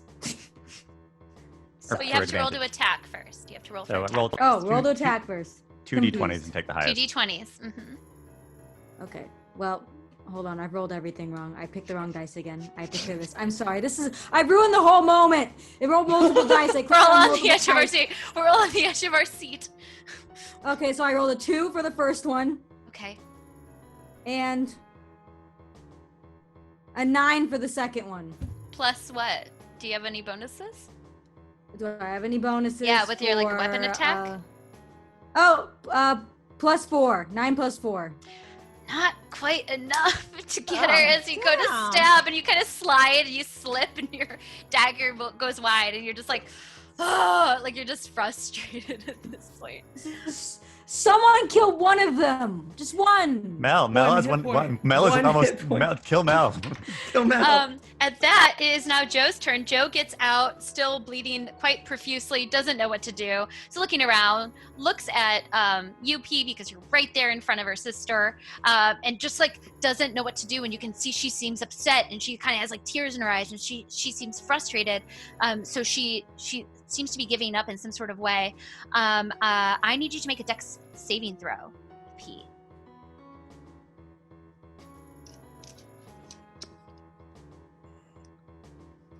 $17 plus 4. You are so lucky. So as this bolt comes out of her fingertip that looks like strike of the strongest lightning that you have ever seen. And you dodge out of the way, and it like eats like 4 feet into the earth beneath you. Like it looks like it would have just completely evaporated you as you take a beat. And she kind of looks infuriated. So that is her turn. Ikto. Ikto. What you gonna do? What you gonna do? It's up to you now. I'm going to walk up to Mel. I'm gonna say, howdy. How's it going? Hope you hanging in there? And then She's just screaming. I'm going to let's play it safe here. Mm-hmm. I'm going to do a witch bolt, and Okay. Yeah, that's just the normal roll to hit. That's an 18 plus 7, classic. 18 plus 7, yep, that hits. Okay. And then I'll roll my D12, and that's a 10. Just tell me what you do. Tell me how you get rid of her. I look at her and say, adios, amiga. And then I do that, and I hit her. As she disintegrates and falls away, her body and her rags just kind of kerplunking to the ground. There's this moment that you can hear Joe, or at least what's left of Joe, cry out, like in pain. You can also see Sharon, who's still under the spell, kind of go, oh no, that's so sad. Goodbye. Goodbye. Kind of say this, but all things considered, Joe seems completely out of it, like completely giving up, like falls to her knees, puts her hands up kind of vibe. Sharon seems a little out of it too, but you can tell that there's sort of that same energy going on in her head. And Ikto, a couple blows on the fingertips from the witch bolt. You can kind of hear this voice from this dog. He goes, all right, now it's time we talk. And we'll end this episode there. I was not expecting that. Well done. That was a very hard situation. I'm very shocked and impressed by how well you all played and how fun that was. We fared better against them than we did rats. Rats, yeah. So. Yeah. there were so many rats. We gotta give props to Siena though. I'm Yes. still Yeah, sad. the way she Yes. started that. Starting it, because Yeah. we were just at a standstill. It Yeah. was great. There were a lot of moments in that where I was just like, oh damn, I love this group. And I really gotta say that is so hard to do. So everyone's aware, you're gonna level up after that. That was a hard battle, and it's Didn't gonna even make you get guys hit. at level 3, which we're really excited about. Yay. As the conversation continues. So with that, everybody, thank you for watching NDND. Scanning, sending love, and we'll see you in 2 weeks. Yay. Ba, ba, ba.